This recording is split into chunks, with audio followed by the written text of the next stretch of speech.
Welcome, ladies and gentlemen, to the VIS Professional League as we are underway into the quarterfinals. I'm your host, Dragonborn. Joining me today is Denominate and Latigris, our casters, to help me break down these games and get into some of the fun stuff here, what you guys are really here for, these matchups. As we get ready, though, we just want to talk a little bit about what has happened over the last week. Of course, we just concluded the round of 16, last week, and they were pretty exciting. A lot of great matchups, some surprises, and one notable upset. Let's jump right into it and talk about where we are. Of course, Denominate is here to talk about it with me, but I do want to touch on just some of the big ones. Obviously, Immortals and Tribe come into their own. Immortals, pretty one-sided. Tribe, though, had the very close matchup with NRG. That went to 3 games, Denominate. And, you know, as we look at the rest of this bracket, for the most part, there was, you know, a combination of very one-sided teams making it through, and then even an upset when we look at Misfits versus Infinity Rebirth. Yeah, and it's kind of hard to say that Misfits was an upset per se, just because it was kind of a new roster to Misfits. Now, granted, it was Nova Challengers who had a pretty good performance in the last season, but Infinity Rebirth has also been a team that has really had some good performances as well. I think particularly talking about that matchup, we have to look at Snipers playing that Glaive was absolutely amazing, and they were able to clean it up pretty evenly on a 2-0. So definitely looking good to take down Nova Challengers. Well, Misfits, when they were Nova Challengers, did play second, I believe, in the previous season for the VIS League. So yeah, and there was actually a lot of hype going into Misfits roster. I mean, they played really well. They did get shut out by Echo Fox, but they had otherwise a very strong performance against teams like Tribe Gaming. Infinity Rebirth and Intensity VG have been those two teams. They've been hovering around the 9th and 8th seed probably since we've been doing the 32 team structure. Definitely two very strong teams, and of course Infinity Rebirth now has a real shot to make a huge name for themselves going up against Rogue later this week. But let's kick it over to the games tonight. We were talking about Immortals and Tribe. Obviously Gangsters Echo Fox will be our next series. We'll talk more about that later, but we want to talk about Immortals versus Tribe right now. Day, what do we want to watch out for in this matchup? Well, I think specifically for the Immortals versus Tribe matchup, I think everyone is on the favor of Immortals. Obviously, they did take the number 4 seed in the VG8, and Tribe, was in the challenge battles, did make it that far, but was unable to pick up any points. They have had some good performances, but they've also had a little on the sloppier side. Maybe, again, Mixi was picked up on this roster towards the end of last season, so maybe still working out a couple of those kinks, building up that synergy. So I definitely think that Tribe has potential. They have to bring their A game to every single game going up against Immortals, who's proven themselves to be such a strong team. They really have, and although we're not entirely sure who's going to be playing, if it's going to be their starting roster, it actually does look like Denominate will be their starting roster here today for Immortals. So that definitely tilts the needle even further in favor of Immortals. We'll just have to see how it all plays out because, this team is qualified for Live Championship. They may very likely not want to show or reveal any compositions as they will be playing in the Live Championship on the very update that we're playing on today. A lot of implications with that. And of course, you don't need to reveal too much. I think everyone knows Zeo can play Ringo and Scarf. Him playing those heroes is going to be a huge surprise. Him playing Box is not going to be a huge surprise. Even Idris is not going to be a huge surprise. Right. I definitely think it's hard to put Zeo in a position where if he has been practicing something that he's going to have to reveal it here. Specifically, again, just the skill matchup is going to be in favor of Immortals. And there's so many of his prime picks that people just know him for that chances are one of those is going to get through the draft and he's going to be comfortable. And then, looking on the T-Tigers, obviously the man, the myth, the legend on that Koshka, definitely something that Tribe has to take into consideration going into these games. Yeah, so it takes us to our HyperX player to watch, and I really feel Denominate it is going to be Zeo here today, mostly because this is something that he's got to play solid. T-Tigers is not going to want to reveal anything. He's going to want to play consistently, probably predictably in the jungle. Of course, be T-Tigers, be aggressive, but Zeo, he's been that rock for this team. He plays a steady Eddie in the lane, being very consistent and making incredible plays down the stretch. When Zeo shows up and plays, this team is very good and actually a legitimate contender to place very high, if not maybe even take the championship here. We'll have to, of course, see how that plays out. But again, a lot of star talent on this roster, and D'Enzio, of course, has been really at the center of that for a long time, even though he's so young. Yeah, D'Enzio's really always been one of those players that just exceeds really well above a lot of the competition. I definitely think he's a laner that is capable of competing, all the way up there with the teams, Best Chalk, competing with Old School. Definitely not something that's going to make him uncomfortable going up against Tribe. Now, Mixi, the laner for Tribe, obviously has quite a large amount of experience himself, and we know that when he does bring his A game, he can compete with everybody at the top. So I definitely think this ought to be an exciting lane matchup. And then obviously Status versus T-Tigers in the jungle. Status has been a world-class jungler before, most notable on his time on Gangstars when they did take, I believe, the third or fourth at the Worlds event. So definitely a capable team. Again, I think they need to work out some of the kinks in their synergy. Quite often it looks like, one person might commit when the rest of the team's not ready. So hopefully that's something they've been working on. Well, we are going to find out momentarily, everybody. We are going to take a quick break, but when we come back, we're going to be getting into Game 1. You guys are watching the VIS Professional Summer Tournament taking place here live on Mob Crush, and when we get back, we'll be jumping into the first matchup in just a few moments. Don't go anywhere, folks. We'll be right back.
Ben, Sam, and Ken are on separate journeys to defeat the menacing Vile Dragon. But let's just say luck isn't on their side. If only there was a way for them to find each other and band together. Well, that's why there's Band. It's a mobile app that allows people to come together using common interests. With Band, you can find fellow gamers, chat, schedule gaming sessions, and conduct polls. Stage epic battles with friends while sharing videos and photos along the way. So try Band today. Band. Be together.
Hey everybody, sorry for the delay. We are trying to give one of the teams just a little bit more time, as they have run into an issue just getting their players all online, and we have been asked to give them about 5 minutes.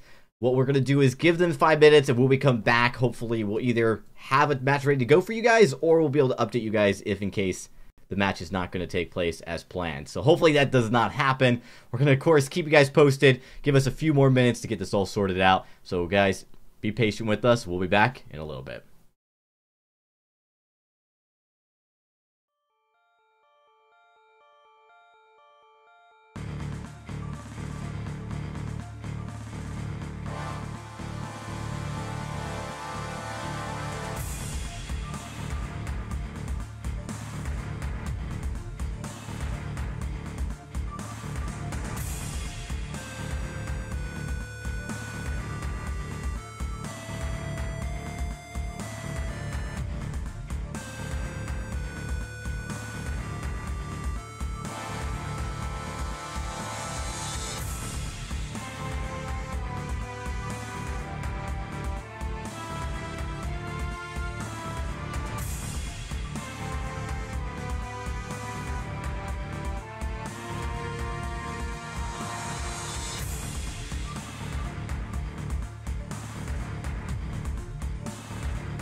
The draft begins. Well, welcome, ladies and gentlemen. It looks like we do have a match in our, in our presence, ready to get going here. So we didn't want to take any further delays. Of course, small delays getting this all started, but looks like we're about ready to go.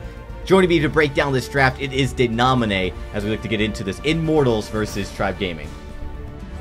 Yeah, and what an exciting game we should have ahead of us. Again, this Tribe roster, definitely a team that can compete at the top when they bring their A game.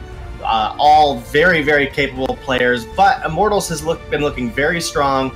The one downfall to Immortals is obviously we are in this 2.7 patch, the same patch that will be played at the Unified Championship, so they will likely not want to give away too much of anything they've been working on, so we'll probably see them stick to the comforts that we really know them for.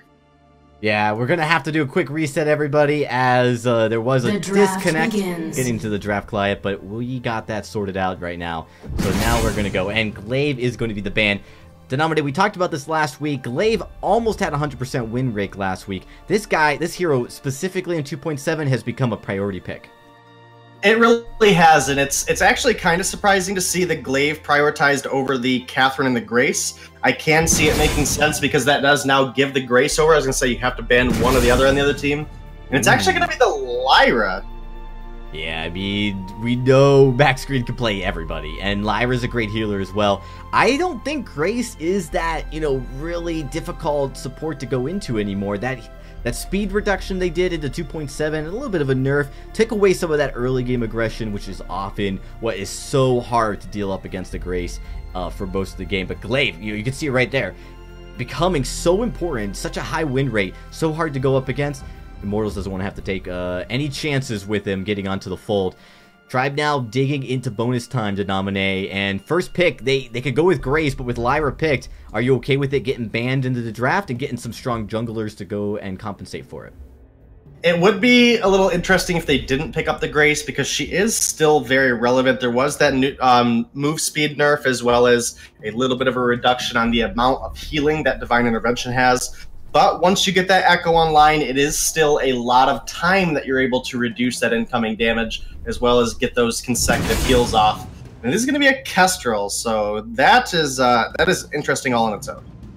Very interesting. Tribe pulling out a little bit of a different look than what we've seen in drafts before. Just how we start, we typically don't see such a squishy hero picked first pick. Even on A side, although it's happened before, it's just so risky. Usually results in some pretty heavy counters. You got Grace on the board.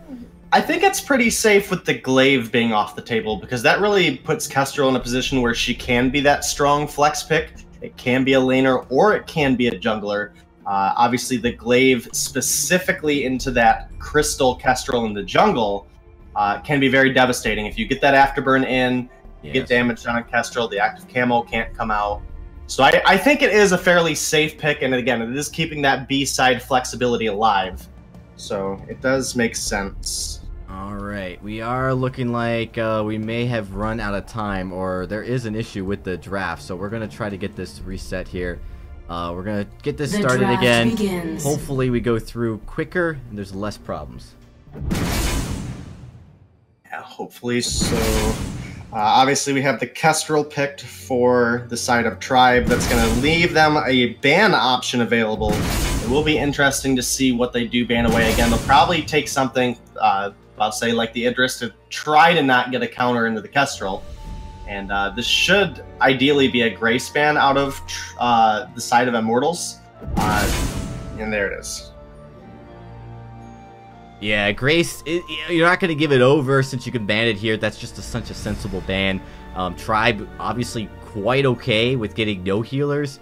They're instead going to have to pick up an Arden or get something like an aggressive comp, like a Fortress, as they look to go support, or a Baptiste roam. Which I was going to say, I think they could pick up the Baptiste here, and that keeps that flexibility available. We can obviously put the Kestrel in the lane. They do go with the Arden, so now we do have a captain locked in. Kestrel is still flexible now. I would have liked the Baptiste, because then it kind of forces the enemy to either counter the Baptiste and force him into the roam position. And that can kind of give you that little bit of a makeup for not having that last pick on A side. But I think Arden is still a pretty fine pick, especially with the buffs to Echo in the recent patch. That double gauntlet is pretty devastating. Yeah, and you know what? With the Vox pick and Samuel, these are super comfort picks. Immortals is going to be absolutely fine here with Lyra. You've got a lot of sustain. You've got a lot of damage. It's going to be hard to get on top unless you get something that can really aggressive. With the Glaive pick gone, Glaive is great into these kind of compositions. He can get past to the backline. That's going to be taken away. So now you got to look at, do you go with like a heavy assassin like a Koshko, which is pretty risky into a Samuel, because once you're stuck in that drifting darkness, there's a lot of damage you're going to take, and you're usually not going to be able to fairly trade that damage, even with someone like Koshko. Yeah, I definitely think the Koshka has its use here. It could push the Samuel very early, but I also could see this just being a Crystal Kestrel in the jungle, and going with something like a Ringo in the lane would be very fitting for Mixi to me. It is going to be a Krull, though. Krull now, so this is, I mean, I actually like this from a last pick. Interesting into the Samuel, but Vox, Lyra, you know, they're not going to have enough sustain to deal with how much power and how much sustain Krull's going to bring. The question is, can he get to Samuel? Samuel with a Frostburn can slow that Krull down a little bit, making it harder to get to the backline.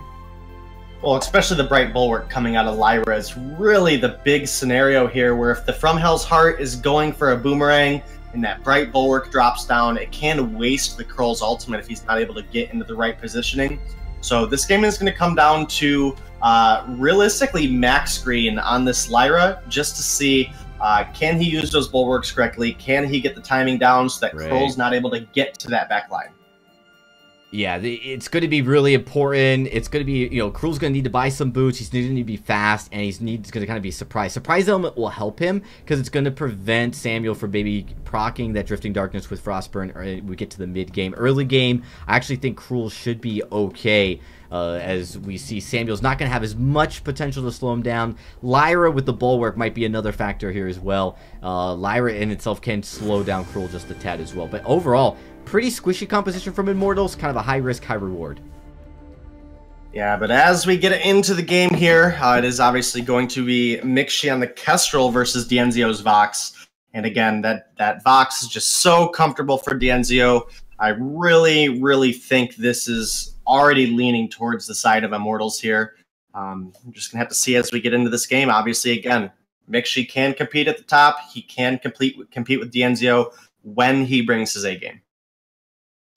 Yeah, so we're getting into this matchup. I'm going to kick it over to our casters, of course, Denomine and La Tigers, to get us into all the action. Guys, take it away.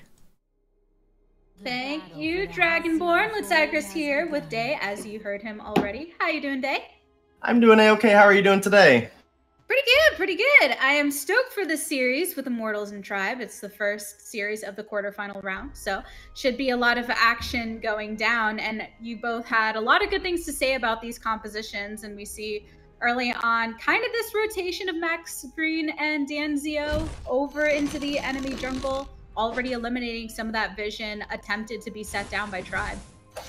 Yeah, and it's definitely a very aggressive engage already. Dienzio getting this Treant is going to be absolutely huge for Immortals, as it does offer quite a large amount of experience. So Dienzio getting that level 2, getting that Sonic Zoom available is huge, but they're finding some damage on Mixi right now. Yep, because of that rotation, already being able to get right into lane and push that damage onto Mixi because he was left alone. Of course, Marta is coming right into lane as well to his aid, so with everybody except for Krull around and the Drifting Dart coming on through, we could see some potential pretty heavy poke right now. We definitely could, and this is really the key opportunity for Samuel, is he's going to want to rotate up frequently to try to get that aggressive lane push down. It's going to both force Mixi to lose out on some of his farm, as well as they may be able to find some damage on turret. Obviously, there's a higher sustain potential for the side of Immortals with this Lyra in the lane with Dienzio. Going to be interesting to see what Dienzio decides to go on this build, though, because in the last patch, we did have a pretty solid Vox build all the time. It was safe to go Tension Bow, Poison Shiv, Breaking Point. We've had some nerfs to a couple of those items, so I definitely think there's some opportunity to vary his build a little bit, but Status is going to get spotted out here. Yep, he's had a lot of time over in the Immortals jungle, so it makes sense for T-Tigers to go ahead and rotate towards him. The potential to get closed off here as Max Green makes the rotation as well, but Status is hoping to just make a swift trip over back into the base as he does so successfully here. So he kind of got what he wanted. He got to play around, a little bit of vacation in their jungle, not too much attention until it was too little too late. Yeah, and that's definitely a good opportunity for Krull. Krull really doesn't have the greatest early game, but he is pretty decent into the Crystal Mage jungle meta we have right now. So I like that he's trying to get some of that farm away from T-Tigers as early as possible. He did a great job, and they actually didn't lose out on their own rotation either. So that's even more of a win for Tribe there. They really just have to keep up the pressure because Samuel, as he levels up, is going to have a much faster clear, and again, that lane dominance that Samuel's going to have when he rotates up is absolutely huge. So we do need to see Status find some picks here in the jungle. He can't just take away the farm. T-Tigers and Max Green collapsing in on Marto and Status, so Status using the mobility to go ahead and get out, but D'Anzio also making the rotation, and it looks going to be first blood. Marto does go down, and T-Tigers getting that first kill. Yeah, and giving that first blood over to Samuel after you just took away so much farm really puts him back in the game. He is still a couple CS behind. Ooh, but now T-Tigers getting chased down by Status. Yep, Status right on his tail, but of course Max Green is there to protect him with that sustain that he has. Mixi coming through as well, though. Max Green in a bit of trouble. D'Anzio coming over from the sideline, trying to 1v1 Mixi a bit. And Max Green in a lot of trouble. The Drifting Dark trying to save him, but it's not enough, and the chase continues. A 1-for-1 trade so far as Mixi is taken out of the equation, and it looks like with that, Immortals is going to back off and just kind of cut their losses there and accept that they were able to make a 1-for-1 trade at the very least. They're probably going to try to keep this lane pushed as much as they can, but just like that, Status comes in. Yep, coming right on to T-Tigers, running for his life to the turret. Max Green coming in just in time. A big burst of damage onto Tigers as well, with Status right there on the back foot running to his jungle. And we do see that T-Tigers was eliminated. A final smackdown. Marto trying to run for his life, though, because he's not in such a comfy situation himself. D'Anzio right on his tail. Max Green coming over to collapse right on top of him with just a few hits away from death and trying to turn it around as much as possible. But with 1 smack, 2 smack, and he is down.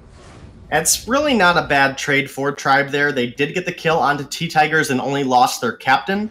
And that's really the most ideal situation in a 1-for-1 trade for Tribe right now is keep T-Tigers down, keep him away from his farm. We do see he's only at 16 CS right now, and he should have a faster clear than Status on this Krull, who is sitting at 23 farm. So fortunately, T-Tigers does have that first blood gold bounty in his pocket that is going to make up for a couple of those missed farm. Nothing too major, but we do see in the lane a pretty even score line for Mixi and D'Anzio, and D'Anzio has now completed that poison shiv. Indeed. I mean, if anyone's supposed to die, it's the captain, right? You make those strategic plays and decide where and when it's possible to be aggressive, or if anything, a mere distraction. And there is going to be a bit more of an emphasis here on trying to push this lane, because if you don't have control of these minions, then it's really difficult to actually leave your turret alone to get your business thrown down in the jungle, as we do see Samuel making his rotations over here, trying to not let Status take control of it this time around, with all 3 members of Tribe up in the lane, trying to kind of wait and see if they can make some sort of play, or at least apply a little bit of pressure. Yeah, and what's actually interesting is D'Anzio has bought a level 5 infusion. Now he is holding it, so it could potentially be a level 6 or level 7 infusion, just depending on how the fights go. But now we have all 6 members in the lane. Status obviously looking for a pick here, but will he find it? Yep, he's waiting. He gets the stun, hops on down. The Drifting Dart coming through to try to save, but D'Anzio in a bit of trouble. 1 shot, 1 kill, landing onto Max Green. Marto over on the back line, trying to back off a bit before he finds himself in too much trouble. Mixi taking some poke over here from T-Tigers, who is enjoying the heal that comes out of Lyra, but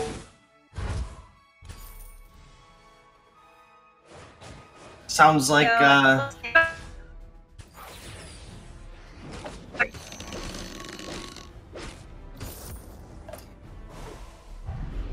think we might have lost Latigris there, that or I'm being lost right now, but we do have Mixi and Dienzio up in the lane right now, and Tribe is all... And then now... Or Dienzio... And on through... Just yet. Now, I think we might be having a little bit of connection issues here, so I think you were cutting out a bit there, Tigress. But now that you are back, we appreciate you being back, and it is Immortals forcing that wave underneath the turret again. Again, this is really what Samuel is best at here, is forcing that wave and trying to get some damage down on the turret. I wouldn't be surprised if we see an infusion come out of T-Tigers here, but he has to be careful, and he looks like he's going to get caught out. Yep, indeed. Right there in the middle, smack dab between Marto and Status, with a couple of shots away, going ahead and using the Drifting Dark to heal up just a little bit. And it looks like he is going to find some safety over here, as Status was caught off in the jungle. The one shot, one kill coming through as well. And there is a bit of trouble going on in the lane, and Mixi is taken out. Impressive kill over here to tilt that a little bit in the favor of Immortals thus far. The chase still going down in the jungle, with Status right there in with Max Green, making the same rotation that he did early on, attempting to get on through. But the Crystal Sentry coming to the favor of Max Green as well, and with that, Status is offline according to his status right now. And we actually did get a first turret down for the side of Immortals in that time frame, but Marto is taking a lot of damage here in the jungle, and now they may turn on to Mixi. Indeed, as Mixi does go down, Immortals really being pretty impressive with their aggression here, trying to turn things around, and then because of that engage, forced to go back as well. Status left alone for a short period of time. Yeah, and this is not looking good for Status, as he's only gotten 2 CS in the past, 4 minutes. So obviously losing out a bit of that early rotation advantage that he had. And Immortals sitting at about a 2,500 gold lead right now, are probably feeling pretty comfortable. Dienzio has picked up the Sorrow Blade, and I did expect to see a little bit of a difference in the build now with the nerfs that we had to Tension Bow. It'll very likely finish off with a breaking point, which he will need to scale up against Status. And will the Boomerang connect? Ooh, there it goes right onto Lyra, stunned and killed, but of course Status is as well. T-Tigers finding his strikes challenged over here as he's taken out too. Mixi and Status down on the side of Trav, and it looks like it's so close to being an ace if Dienzio can get these last hits. Does he get it? He does. Dienzio, the only one standing after that impressive engage. Yeah, and now with this ace wave, this should be an opportunity for him to take down this turret as the double ace minion wave comes in. But will Status be able to find him in the jungle? Yeah, trying to at least, but instead decides to go for a bit of clearing on his own, not wanting to challenge that quite yet. Oh, but he is kind of running after it. So Max Green, though, is right on the tail as well to come to the aid if need be. Yeah, and I think that was just Status trying to get some of that farm. You know, we just discussed how he's really lost out on a bit of the advantage he had. And now he might get caught in between Max Green and T-Tigers here. Yep, taking a lot of damage. Yeah, not doing too well when Samuel's there. And we talked about that sustain that Lyra offers that's not available to Tribe because of the composition that Immortals had drafted. While they are a bit squishy, it's making them just last longer in these, not just the fights, but kind of these picks that they're finding in the jungle to really cancel out any advantage that Status was attempting to get earlier on in the game. And now as we get this gold mine taken down, a good block from Max Green is going to secure that 300 gold payout. We're still sitting about a 3.5k gold lead for the side of Immortals, so it hasn't really extended. Ooh, but... Oh. There we go with the boomerang, and the reflex block comes... Well, Dienzio taking a push of damage there, having to back off along with Max Green, as we do see the Status is also on the backline too. Marto having to run away after that engage. A couple more hits by Samuel. Will he get it? The flare thrown down for the Vision. Another flare as well. We do have members on both sides sitting pretty low. So in the end, no one wanted to really risk losing anybody on their team. Potentially a re-engage around here as Status does rotate around. D'Enzio coming through as well, hopping right onto Marto, taking the damage. Max Green in a lot of trouble, and suddenly Status is taken down. Marto, is it going to be another 8? It is, but this time all the members of Immortals remain immortal. And again, I really just think the skill advantage leans on to Immortals here, as well as they got a very comfortable draft for what we know these players are able to play. Obviously, D'Enzio, a long-time player known for his accelerated Vox play, has actually gone for the Bonesaw third item, so actually didn't go into the breaking point, so he won't ramp up against multiple targets, but when he is focusing down one, he should be able to burn through their armor pretty quickly. Max Green now with the Crucible and Fountain complete, working into those War Treads, and he does have enough in the pocket to buy it. This is not really looking good for the side of Tribe right now. They are going a double weapon composition, and D'Enzio does already have a tier 3 armor, so that is definitely a lot of sustain that is now available to D'Enzio. That one item is going to reduce the incoming damage of both of the enemy carries. Oh, but Status is coming in here. A bit of a chase down, Status coming through. The blocks are thrown up though, so it is a bit of a turnaround here. Taken down with Immortals. T-Tigers eliminated as well, but Mixie is taken out of the equation. Marto's only one to be standing and forced back to base, which means 2 of the members of Immortals free to go ahead and try and contest right here in the base and keeping Marto at bay, at least trying to get a little bit of that pressure with their minions. Yep, and they're going to let that minion wave sit underneath turret. That is more farm that Mixie and Status are missing out on. And even on that rotation, it is going to be Immortals cleaning out the entire jungle from the side of Tribe, including it looks like they're going to stick around for the Sentry. So really making sure that this Krull isn't able to get any further in his build. Actually, they are going to leave it about half.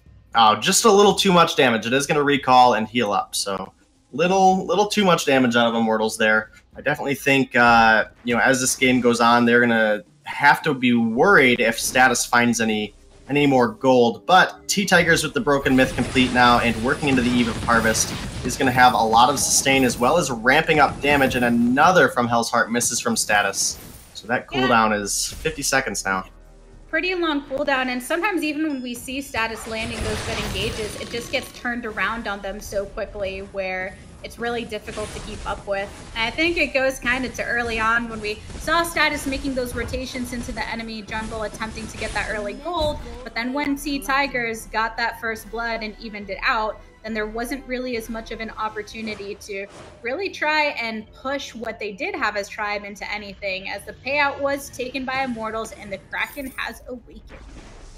Yeah, 15 minutes in now. It is only going to take one more fight from Immortals that they could close this game out if they are able to find a clean ace. Or if Tribe is able to find something, they could find some healthy bounties in their pocket and could potentially start to make a little bit more of a viable comeback scenario. Krull with only one build being the one item, offensive item so far in his build, that being the breaking point. He's not going to be able to ramp up very easily in these fights, as D'Enzio and Max Green both have that Metal Jacket complete. And actually, D'Enzio is trying to solo out this Kraken, but Marto's going to spot it out. Yep, looks like he's making the rotation. The stun going down as T-Tigers is taken out. Max Green and D'Enzio have taken a lot of damage from the Kraken. Going ahead and getting trapped in here. The Kraken has been unleashed, though, in the favor of Tribe, so able to steal it away and really push Max Green and D'Enzio out of the power that they thought that they had in that moment. Yeah, like I said, if Tribe is able to find a fight here, they could start to bring this back.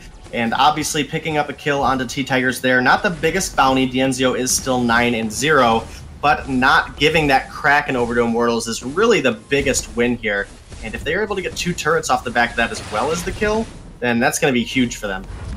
Yep, that Kraken for Immortals would have pretty much ended the game. So at least with it being on the side of Tribe, that means it's going to be evened up a bit here, and obviously having to pool their resources into attempting to prevent the Kraken from taking a second turret here, which it looks like they're barely going to be able to do. Oh! Whoa! One shot, one kill brings that turret to a sliver But because it survives, that is not going to be a gold payout going on over to the side of Tribe. They did get that first turret and a kill onto T-Tigers, but overall the net gold worth is going to go further now in the favor of Immortals because they didn't get that second turret.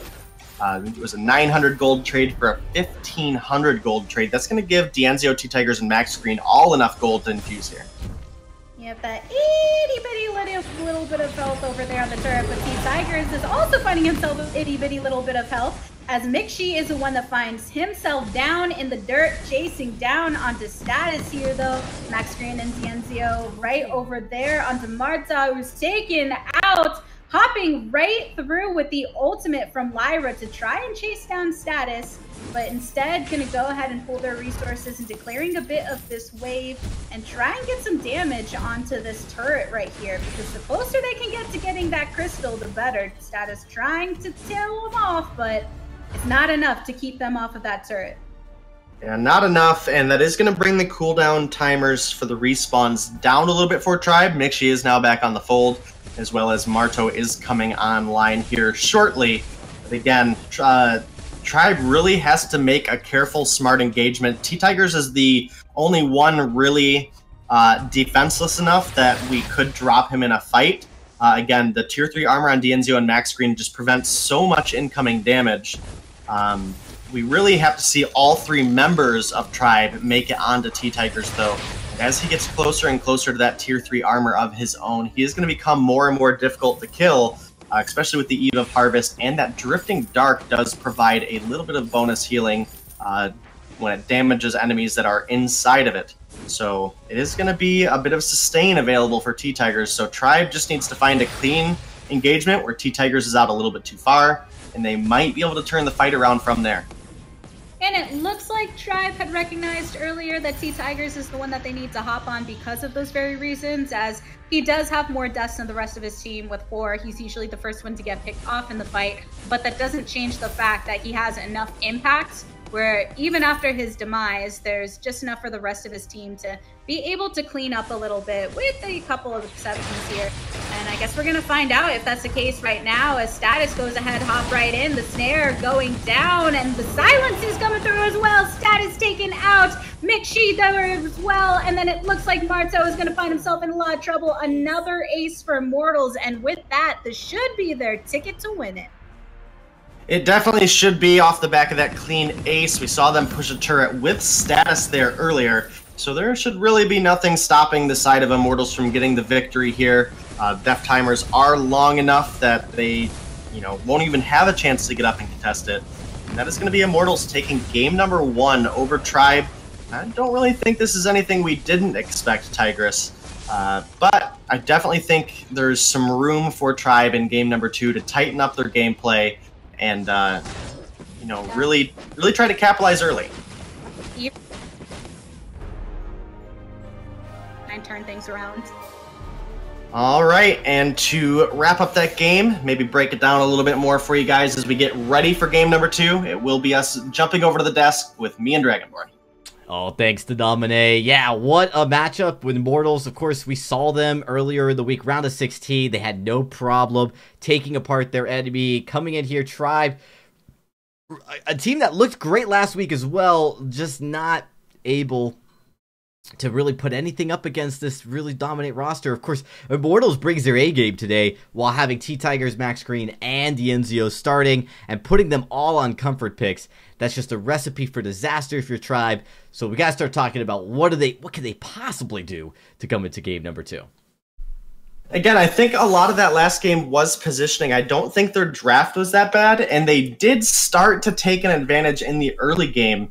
But quite often they were finding damage on the wrong targets. And again, the double weapon composition with the tension bow nerfs that we had in the last patch, and then not even going with the tension bow nonetheless, there was really no way for them to get past the defense that Max Green and Dienzio had. And then as T-Tigers got that tier 2 armor, I mean, didn't even need to be a tier 3 armor. There was no Pierce on the other team. The exception, I think Mixi did finish a bone saw towards the end of that game.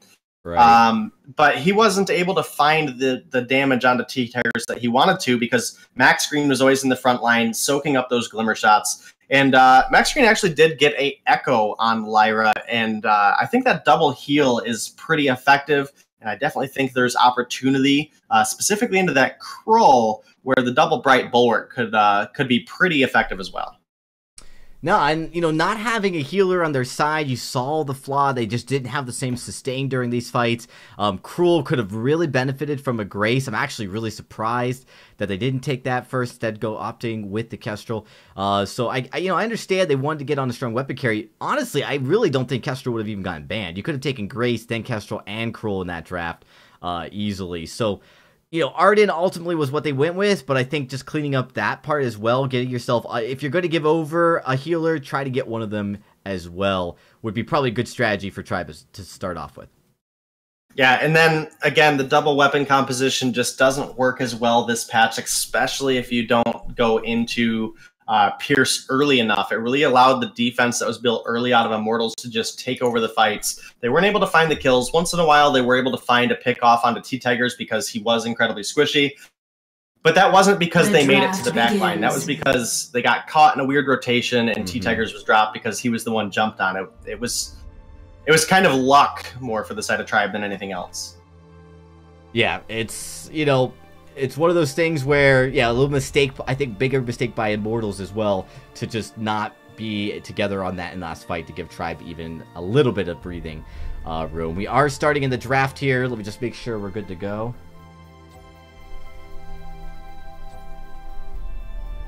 We don't want to have any technical difficulties like we did prior, and we might be actually running into the same issue. Nope. Never mind. Lyra's going to be the first ban. I like this ban from Tribe. It's going to be that they can first pick Grace here, and I'd be very shocked if they don't. Or Glaive. Now, what are your thoughts here? When you're forced up to picking either Glaive or Grace, who do you decide to go with? It would be really risky, but because there's no healers, you're going to actually, give up Grace potentially to Immortals and then get Glaive, or it'll get banned through the second round of the draft. I think Grace is the safer pickup here. They do go with Glaive, and Glaive is a very strong pickup as well. I think giving the Grace over is a little bit risky, especially into the hands of Max Green, who is very proficient on both the Lyra and the Grace. He is very good on those healers. So I think that is a little bit of a risk, especially since when Glaive does dive in, he is susceptible. His cooldown for his afterburn is usually burned up at that point, trying to get a good engagement. That's going to put him in a position where he's forced to block out a Holy Nova from Grace. Yeah, it's risky for sure. And then, of course, Baptiste's going to be the bad here. Immortals have to feel pretty good about getting this pickup, risking giving over the Glaive, but I think you got a chance here to position the next pick in your favor to be prepared against that. We have seen there, one of the risks of going with the Glaive so early is you do open up that counter pick on B side to pick a Rhyme or a Krull as you go into the draft. Yeah, I definitely think there's some opportunity for both a Rhyme or a Krull. They are a little risky because it won't be the Glaive matchup in the jungle, especially if that is picked. They do decide to take the Vox off of the table for D'Anzio, getting him off that comfort. Now, I do think this opens up an opportunity to pick up a Kestrel for the side of Immortals. It is a good.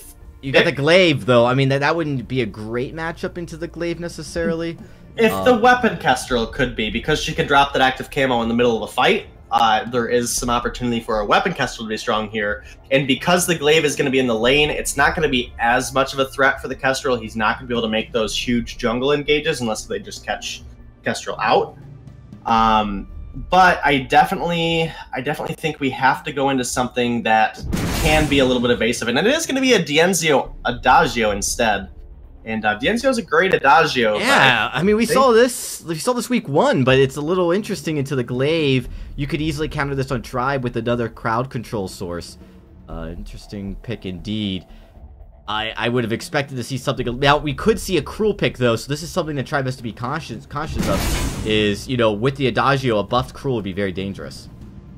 It definitely would be, especially into a melee carry like Glaive. The Lance, however, is very good in the Krull, and so is the Scarf that got picked up. So I actually really like this draft out of Tribe. I think there's so much crowd control, so much slow potential for Tribe that it makes the Krull really risky. Yes, you do have the additional sustain from both the Adagio and the Grace, But again, there's just so much crowd control that I think if you pick the Krull, he's not going to get the damage down that you want him to, just because he's going to be bounced around like a ping pong ball. And you're going to end up burning a lot of your utility items on that Krull in the front line. It's kind of a risky pick there. I do think something, obviously we need to get something weapon here in the jungle. I think a Black Feather would work out pretty well. I could actually even see a Rona working out really well. They do go with the Krull, though. Oh, and that's risky. I really think Tribe was expecting that, and I think Tribe really picked a strong draft. To have that CP damage in the jungle from Scarf, you know, if Krull doesn't get on his target, it's going to be bad. Now, Immortals, on the other hand, just need to focus. You got Grace. Grace is going to be able to keep that Krull engaged, and I think, honestly, offer the sustain that they need, especially late game. Yeah, again, the Krull does get a lot of sustain all on his own, as well as having the Grace and the Adagio. Really, they do function well together. Again, I'm just worried about if Tribe is able to get an advantage, if they are able to get even just a little bit ahead, that Krull is going to get burned on the front line very, very quickly. And you're going to be burning those abilities, that Gift of Fire, the Divine Intervention, a Fountain, a Crucible. You're going to use those very early on in the fight if you give Tribe any kind of edge. So it's really going to be about Immortals getting ahead early and then just keeping that lead. Absolutely. They can't let this fall off into the hands of Tribe. Tribe could easily take this game. We'll just have to see mechanically how they all play. Obviously, the Adagio, I think, is one of the biggest risks here for Immortals, because, you know, if you don't get an early lead whatsoever, Adagio really isn't going to do a ton of damage, and it's really going to be putting all of that into the Krull, who I think Tribe could counter and focus on into this game. So we're going to have to wait and see. We're getting ready into the match here in just a moment, folks. And as we wait for the game to start, I think for Tribe, they got to feel better about this game. It's a lot closer in the draft with less noticeable mistakes. And honestly, I think baiting Immortals into that Krull pick. Yeah, again, the draft is very good into the Krull specifically. However, I do still have to lean on the actual skill advantage of Immortals here. I don't think that... Again, if Tribe doesn't take the advantage early, it's just going to favor more and more into the side of Immortals. But if we can get this Glaive ahead, if we can get the Scarf ahead, it is going to be a very dangerous scenario for T-Tigers to be in. And we are just waiting for one more player to lock in here, and we should be getting ready to get into the game. But Dragon, do you have any last thoughts before we get in here? Oh, I actually do. I think that, as you mentioned, you know, you've put a lot of your eggs into the Krull basket for Immortals. It's high risk, high reward. You really want to make sure you don't get behind, specifically in the lane. Adagio can be a very deadly laner when you get ahead, just because of how much, you know, quick damage he can put into you and how much sustain he offers himself and the team around you. But I like the poke from Scarf. I think that this is Tribe saying that they figured out the draft from Immortals and called their bluff. And I think that it's a huge risk for both Adagio and Krull going up against this Crystal Scarf. Absolutely, Dragon. Well, we're getting into the game, so I'm going to kick it over to our lovely casters, Denomine and Latigris.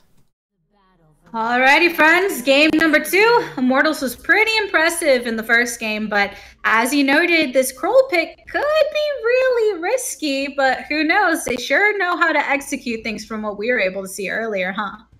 Yeah, and again, the Krull can be risky or it can be very rewarding. Again, if Immortals is able to not get behind early, this Krull is just going to scale up very, very quickly, especially with the Adagio and the Grace able to heal him, specifically getting to that level 6 point where the Verse of Judgment and the Divine Intervention are online. But Immortals taking a very aggressive engagement here. Mixi's going to clean up the farm, though. Indeed. Yep, taking that farm, of course, but Max Green and Dienzio making some pretty bold moves over here, trying to really pull all of the attention of Tribe early on. But of course, now making the rotation over into lane. They didn't quite get what they wanted, but they didn't lose anything major either, which, hey, early on, sometimes that's all you can ask for. Yeah, Dienzio only missed out on a couple CS there, so it shouldn't put him too far behind. He actually has a couple CS more than Mixi at this point, so again, that's really good for Immortals. And now Mixi has to be careful as Max Green and Dienzio up here are really putting on the pressure, but Status getting engaged down here in the jungle. See, Tigers has been zoning in on Status so far. Of course, he was delayed a bit by the goop and some of the hits over by Scarf, as we've seen the damage that can come out early, but Max Green doing a decent job of trying to zone him as well. Marta over there doing some blockage off to prevent T-Tigers from collapsing, but it looks like collapsing is exactly what's going to happen as Marta finds himself in a pickle, and the pickle has been fried as he feeds First Blood. Yeah, and giving First Blood over to the Krull is definitely not what you wanted to do, and that is kind of the saving grace here of this Immortals lineup. We did talk about how the Krull can be very vulnerable on the front line, but because Krull is good into these crystal junglers, if he doesn't get 3-man engaged on early, it is going to result in exactly what we're seeing now, and that's T-Tigers taking away a lot of farm early. Yeah, he's feeling real bold in the jungle because of that First Blood that he drew, feeling fairly comfortable, but it looks like all 3 members of Tribe are going to collapse in on him right now, attempting to zone him. He gets stunned, hit up against the wall, slammed down, Status throwing out the damage as well, just a few more hits, and T-Tigers is taken out. So he's still got that First Blood, but did get pretty closed off there, though he did pull every single member of Tribe in order to eliminate him. Yeah, and it's really huge to note that not only did he get First Blood for his life, he also got the entire enemy's jungle rotation and is now going to have an opportunity to clean up his own farm as well. Status needs to be very careful here, and actually he is going to start to back off. Yep, he knows the deal. He knows the deal. Time to back off a little bit. Even when Lance is there by your side, you still have to be pretty careful. So, and with that, the rotation over from Max Green and Dienzio, but the follow from Mixi as well. Status finding himself in trouble as he is taken out. The pushback from Lance, though, and Marto to try and prevent any more acceleration, but T-Tigers is straight on his tail, not letting this little guy go as he continues to chase the stun right against the wall. But with that, another kill into the pocket. Marto goes down. Yeah, and T-Tigers has really done a great job on this Krull so far. And again, if Krull gets ahead early, it is just going to be more and more difficult for Tribe to get to that real danger point for Krull being on the front line. And I didn't get a chance to see, but that might have even been T-Tigers stealing away more of Status's jungle. Yep, and Status right now finding himself in even more trouble. So his jungle is taken away, but a lot of HP right now forcing the back. T-Tigers and Max Green sitting comfortably in the jungle as well with Dienzio. Attempting to get a bit of farm and at least push that wave over there in the lane. So Mixi and Marta are trying to balance that off a bit, but the rotation from T-Tigers being pretty bold as Glaive comes on through, but right on Marta's tail. Mixi taking damage as well, retreating to his turret. Scarf is finally coming through, getting a little bit of that poke to prevent any more advancing over from Immortals, but it looks like they're going to go ahead and rotate over to Status and try to do something about this, but Status does manage to clear up that part of the jungle. Yeah, and that is going to result in Status finally seeing some more of his jungle. He is a full level behind right now.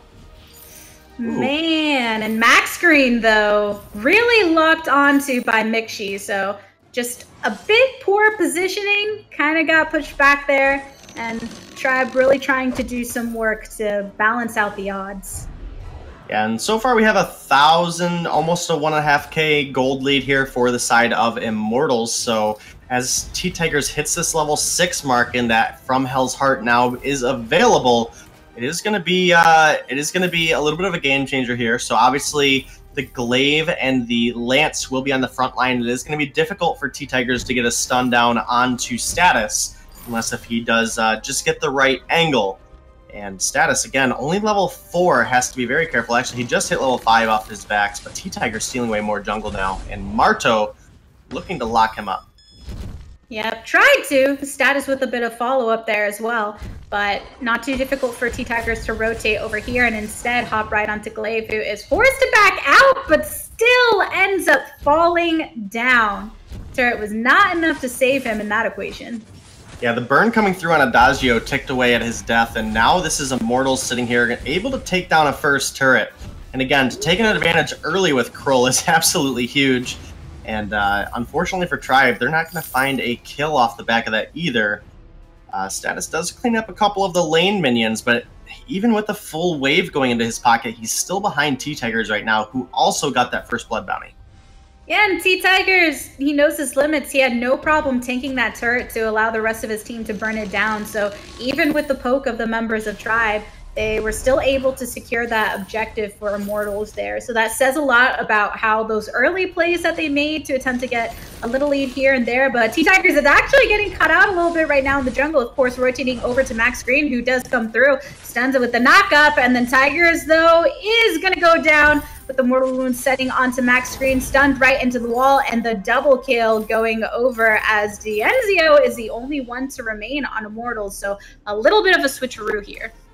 A little bit of a switcheroo, but Status is very low on energy and actually does not look like he's going to be able to stay in the lane to help push this turret. Instead, they are going to rotate down and start up the gold mine and try to get some of that gold back in their pocket that they so desperately need, especially getting this Scarf to the late game. Glaive and Lance really are okay through all points of the game. Scarf really has to get to that mid game before he's going to be able to do anything into this Kroll Grace composition.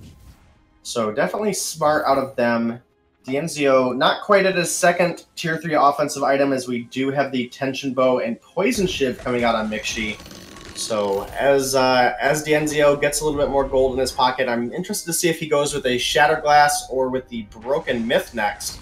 But it is going to be Immortals collapsing on the Crystal Sentry now. Yep, they're putting a lot of work into trying to deny any more of that gold to the members of Tribe, because that double kill did a little sum for Status. He did get a little bit of clear in the jungle, but you know, Immortals knows just as well as anybody that they're really trying to prevent Scarf from getting to any level where he can really have a tremendous impact. And with that, potentially just get these objectives as soon as possible so they don't even have to worry about it, as all of the members of Immortals are really ready to pounce in this scenario. And all the members of Tribe, on the other hand, having to do what they can to prevent any damage to this tier 2 turret. Yep, and so far, Immortals has been looking really good and composed. Tribe has been able to find a couple of kills where, you know, it really has kept them in the game, fortunately. We're still sitting at 1,000 gold lead for Immortals, but we have a good engagement here out of Max Green right now. Yeah, Max Green bashed right on in. Glaive trying to go ahead and escape just a little bit, recognizing the potential that could come out of Immortals, but going ahead and trading things around as Lance goes ahead and gets the knockover into the wall. Dienzio going and getting that heal as well. The ultimate coming out of Scarf. Glaive trying to escape, but it's not enough. Status falling down to Marto, the only one remaining, but not for long. The reflex block popped, but just a couple more autos should do it. And there we go, an ace in favor of Immortals.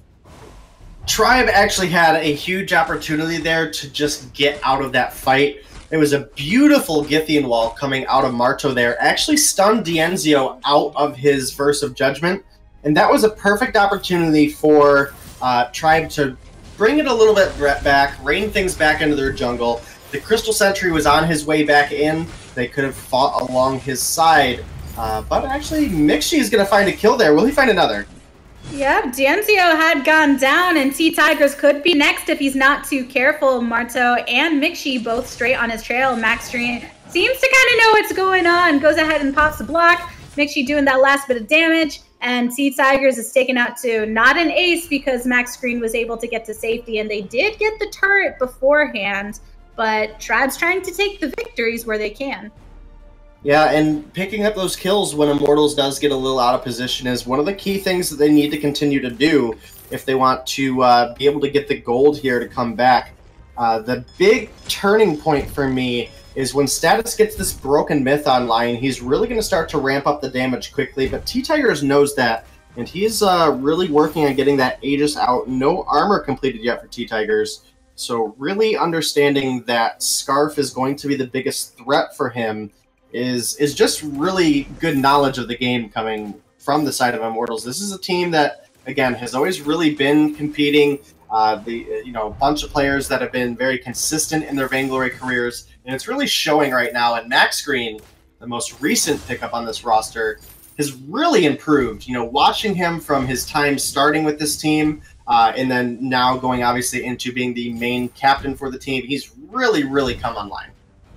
Yeah, doing such a pretty decent job with positioning. A couple mispositions early on that led to his death, but overall knowing when to use those actives, keep that sustain in the fight. And right now you're really going to have to protect T-Tigers as the members of Tribe start to catch up in damage and really try and cancel out anything that T-Tigers has built. But there is a hop on right now. T-Tigers knocked into the wall. Glaive backing out here as the reflex block comes out of Max Green. Goop thrown onto the floor from Status. D'Enzio right there in the back line poking down Mixi with T-Tigers right onto Scarf's trail. And Scarf is down as well as Mixi. Only one remains, Marto, who's going to go ahead and trolley ollie right back to his base. Yeah, and this is very likely going to be another turret now going over to Immortals, extending the lead that they have, as well as taking out that Crystal Sentry for the third time. So that will no longer be available for Tribe in the jungle, and that gives Immortals a lot of free reign over where they're going to be able to make their engagements. But T-Tigers, are you going to get caught out here, buddy? Yeah, looks like it. Smack right dab in the middle of all the members of Tribe. He did manage to get that turret first, so at least an objective was secured. D'Enzio and Max Green making their rotation over to do a little shot, perhaps set up some vision here as the members of Tribe start to catch up to them a little bit positioning-wise. But there's just been such nice little chips away at these objectives where even if one falls on the side of Immortals, they tend to get something out of it at least. Yeah, and that's something that Tribe has really been doing good on, and I think that was more of a misplay from Immortals than anything else. Even if D'Enzio, hold on here, D'Enzio might... Dragon's Breath coming through, Max Green getting the brunt of the damage, D'Enzio having to sit on the back line, but it looks like Mixi was the one caught right between T-Tigers and Max Green, separating him from the rest of his team, as Marto and Status have to do a little bit of a swag walk out of there to keep their own lives. Yeah, now that's going to result in a gold mine going over to the side of Immortals, and D'Enzio living in that fight is absolutely huge. And then obviously turning it around and picking up the kill on Mixi after some over-aggression was pretty sizable for Immortals as well. Mixi does have his 3 offensive items complete now, but so does D'Enzio with the Broken Myth and the Frostburn being the next 2 items he has picked up. It brings a lot of utility as well as additional damage to the team. Obviously those empowered attacks are going to be scaling up with that Broken Myth, but also that additional slow from D'Enzio will make it much easier for T-Tigers to stick to a target because the burning damage from the Gift of Fire will tick that Frostburn proc, and now with Max Green so low, Immortals does have to be careful here. Yep, he is pretty low indeed. T-Tigers hopping right onto Status, though, taking him out as well. Max Green still in a lot of trouble, though, but trying to take Mixi out, and there he goes. Marta now hopping right back to the base. So it seems even Max Green was taken out right there at the end. So he didn't quite survive through it, but had at least a bit of an impact in the meantime. And that is still going to be another win coming out for the side of Immortals. And now Marto does get some vision on T-Tigers here. About a 6,000 gold lead in the advantage of Immortals. Again, getting Krull ahead of this Scarf early has really been the win condition. They've done well with it so far. Status really needs to get that Eve of Harvest online if he's going to want to be able to sustain through these fights, and he has to get in some better positioning as well. But, just like, oh, and then T-Tigers even cleans up the farm. Yep, he got rooted over there in the jungle. The Dragon's Breath has been channeled, hopping on. Going on to. We do see it. Try and turn it around. Status is the target. Go down. Status just remaining right by him. Ace. The favor. And that is going to be another ace going over to Immortals, and they may even have the pushing power at this point to be able to end this game. They just have to split the damage on the turrets evenly if they can, but actually it looks like they just might have enough damage to go ahead and end it. Tribe is up, but I just don't know if they have the ability to stop the damage coming out from D'Enzio, and that is actually going to close us out. A 2-0 victory for Immortals. I do think, again, from the beginning, the skill advantage was just on the side of Immortals, but Tribe made a pretty good performance going into the #1 seed of this tournament. So really well played from Tribe. Anything you'd like to say about that game, Tigress, before we jump over to the desk? I mean, I think it came down to, like we saw early on, the Krull got a lot of snowballing, something we didn't quite see from the Krull on Tribe side in game #1. And that, when combating against Scarf, who was never really able to fully get online, there you have it with the Mortals. They knew what they were doing, and they deserved that win. All right, well, we will be bouncing over to the desk with me and Dragonborn to go ahead and do some recap of that game, and then also get us prepared for our next game, our next series for tonight, which I believe is Gangstars versus Echo Fox, and that's going to be a game that you guys don't want to miss. Obviously, with the pickup of Lulu for Gangstars, we're going to see if he can continue to have that dominating performance he's had now. So, Dragon, take it away.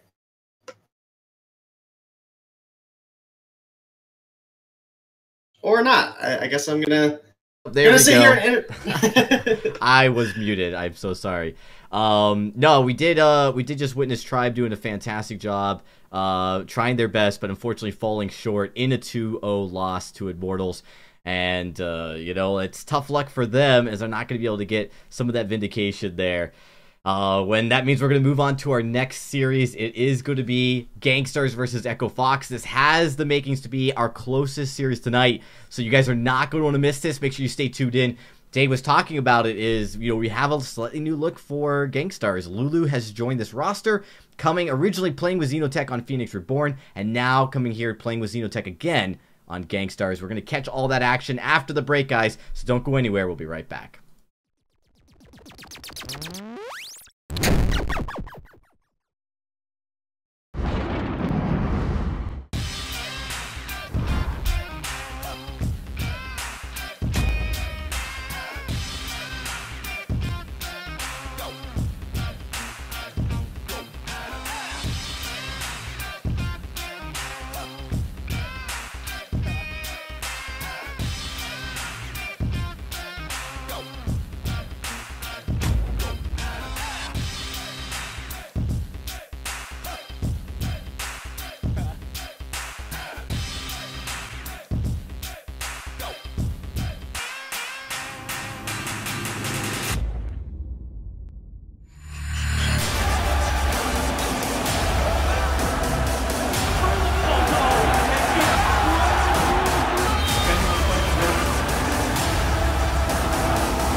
Ben, Sam, and Ken are on separate journeys to defeat the menacing Vile Dragon.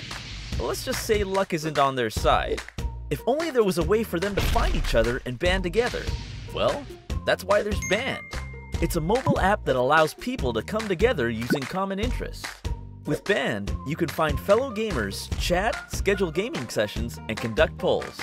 Stage epic battles with friends while sharing videos and photos along the way. So try Band today. Band. Be together.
Hey everybody, welcome back. We are here live at the VIS desk, ready to get you guys into the second series and our second quarterfinals here in week number 2. I'm your host, Dragonborn. Joining me here on the desk, it is going to be Denominate to help us break down this first upcoming match here.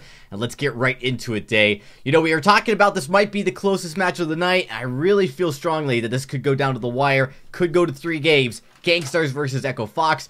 Day, start off talking to me about what we need to focus on in this match. What is the major highlights we can expect to see between these two teams? Well, I think one of the standout things we have to make note of here is for Echo Fox, we actually do have Super Shot playing today, not Selena. So that is a little bit of an interesting change to me. Am I thinking of the right roster? Yeah, Super Shots. Selena's not playing though today, but Slade, Irwin, Selena Gomez, Yazuru, Super Shot. I mean, yeah, that's okay. I just wanted to make sure I didn't mix things up there. So the real success that we've seen on Echo Fox as of late was with Selena Gomez playing, and obviously not having him here today, we might see a little bit of a drop off in the communication. Now, they also did have a lot of success when Super Shot did come in and play for them in the past. But I do think taking Selena Gomez and not playing today, that is going to be a sizable hit for the potential of Echo Fox. Obviously, we still have to look over at Gangstars. We have Lulu playing with Xenotech and Mac Daddy B. Again, Mac Daddy filling in the shoes of Vains and even more previously Wrecked. Obviously, those are some pretty sizable shoes to fill. But then obviously having Lulu come in place of Iraqi, those are no small shoes to fill either. Now, they did have some good performances last week, but in the round of 1, I do think there's a pretty notable advantage in skill for the higher seeded teams, obviously going into some of the lower seeded teams. For example, the 4 seed Gangstars going into the 13 seed Team FE. Right. I don't think anybody really expected an upset there. But they did have a pretty good performance, despite playing with a new player. Again, there is some history between Xenotech and Lulu, so that is always there. It's going to be interesting to me to see who comes out on top here. I want to give the edge to Gangstars because this is the team that they've been playing with, and Echo Fox is missing that starter that has really shown so much success for them, so much aggression that really just meshes with the play style of Irwin and Slata so well. Yeah, so, Echo Fox really dominated in Challengers because of that addition and how well they synergized together. So, no surprise, they dominated, it took it all the way, going and qualifying for the first ever Challenger Cup, and going to be now at the Live Championship in LA. So for them, this is really just the cherry on top to come into here, but I really think they have a good chance. Gangsters, on the other hand, maybe a little bit of a warm-up around last week, now have to come in and prove that this new roster has the potential to play in Vainglory 8 next season. Yeah, and I definitely think that they have the potential to make it back into the Vainglory 8. It is a very tight-knit group up there, though. The skill gap between the Challengers and the Vainglory 8 has really, really come to a very fine line.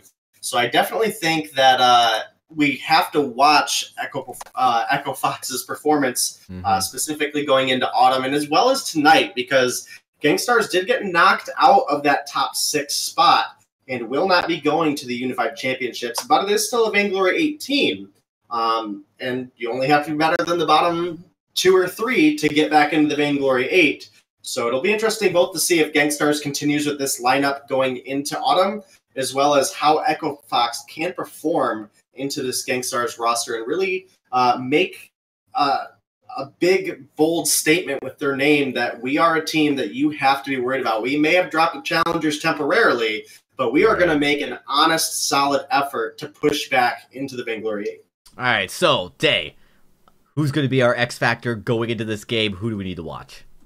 I think I really want to put some prioritization here on the HyperX player for Lulu, being the replacement for Iraqi, at least temporarily for the VIS season.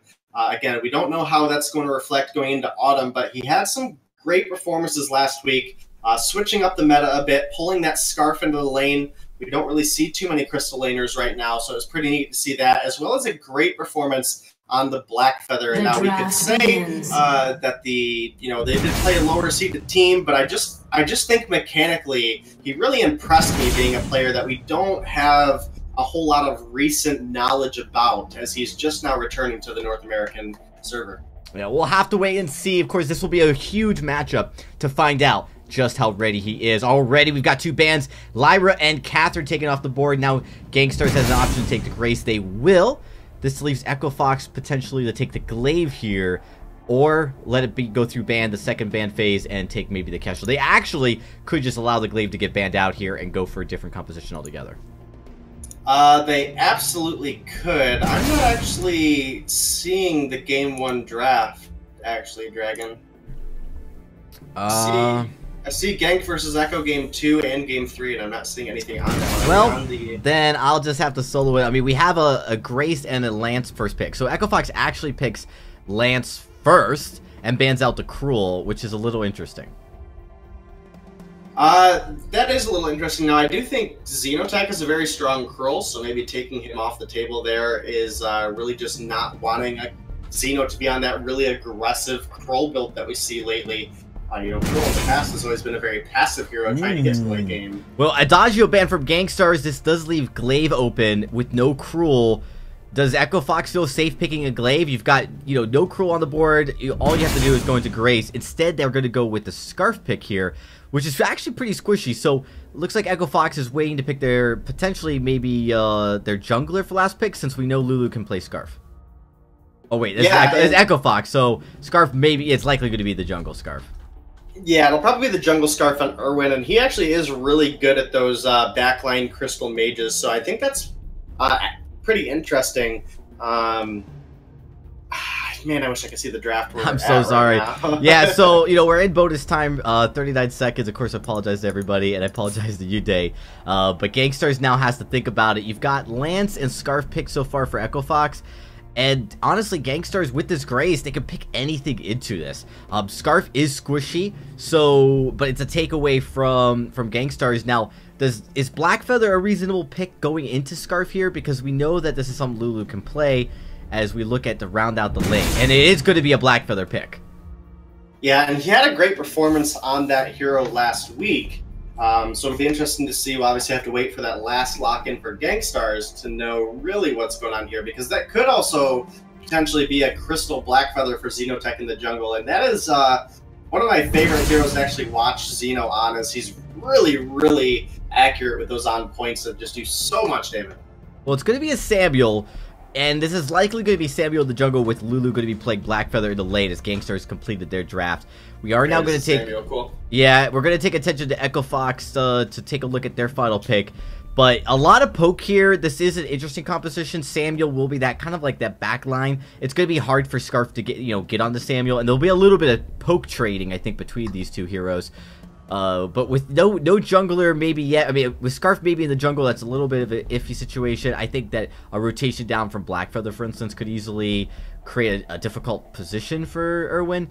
We'll have to see if they do decide to go lane Scarf. Unlikely, or... I think it'll probably be a jungle Scarf, and what I'd actually like to see out of Echo Fox is Supershot actually has a pretty good Jewel, who, as long as he's facing Black Feather and Samuel, will take less damage because of that heavy plating. As well as we'll have that engage potential and stun potential as well. It's going to be a Vox, so Vox in the lane. Surprised not to see the Glaive picked at all, Denominate, and that is interesting development, considering Glaive into this composition would have been fairly good, and we know how strong Glaive can be. Yeah, Glaive can definitely take over a game if you give him any kind of edge. If you're any kind of mispositioned or give him any kind of gold advantage, he can be very difficult to deal with. So that is interesting that he's made it all the way through the draft, neither picked nor banned.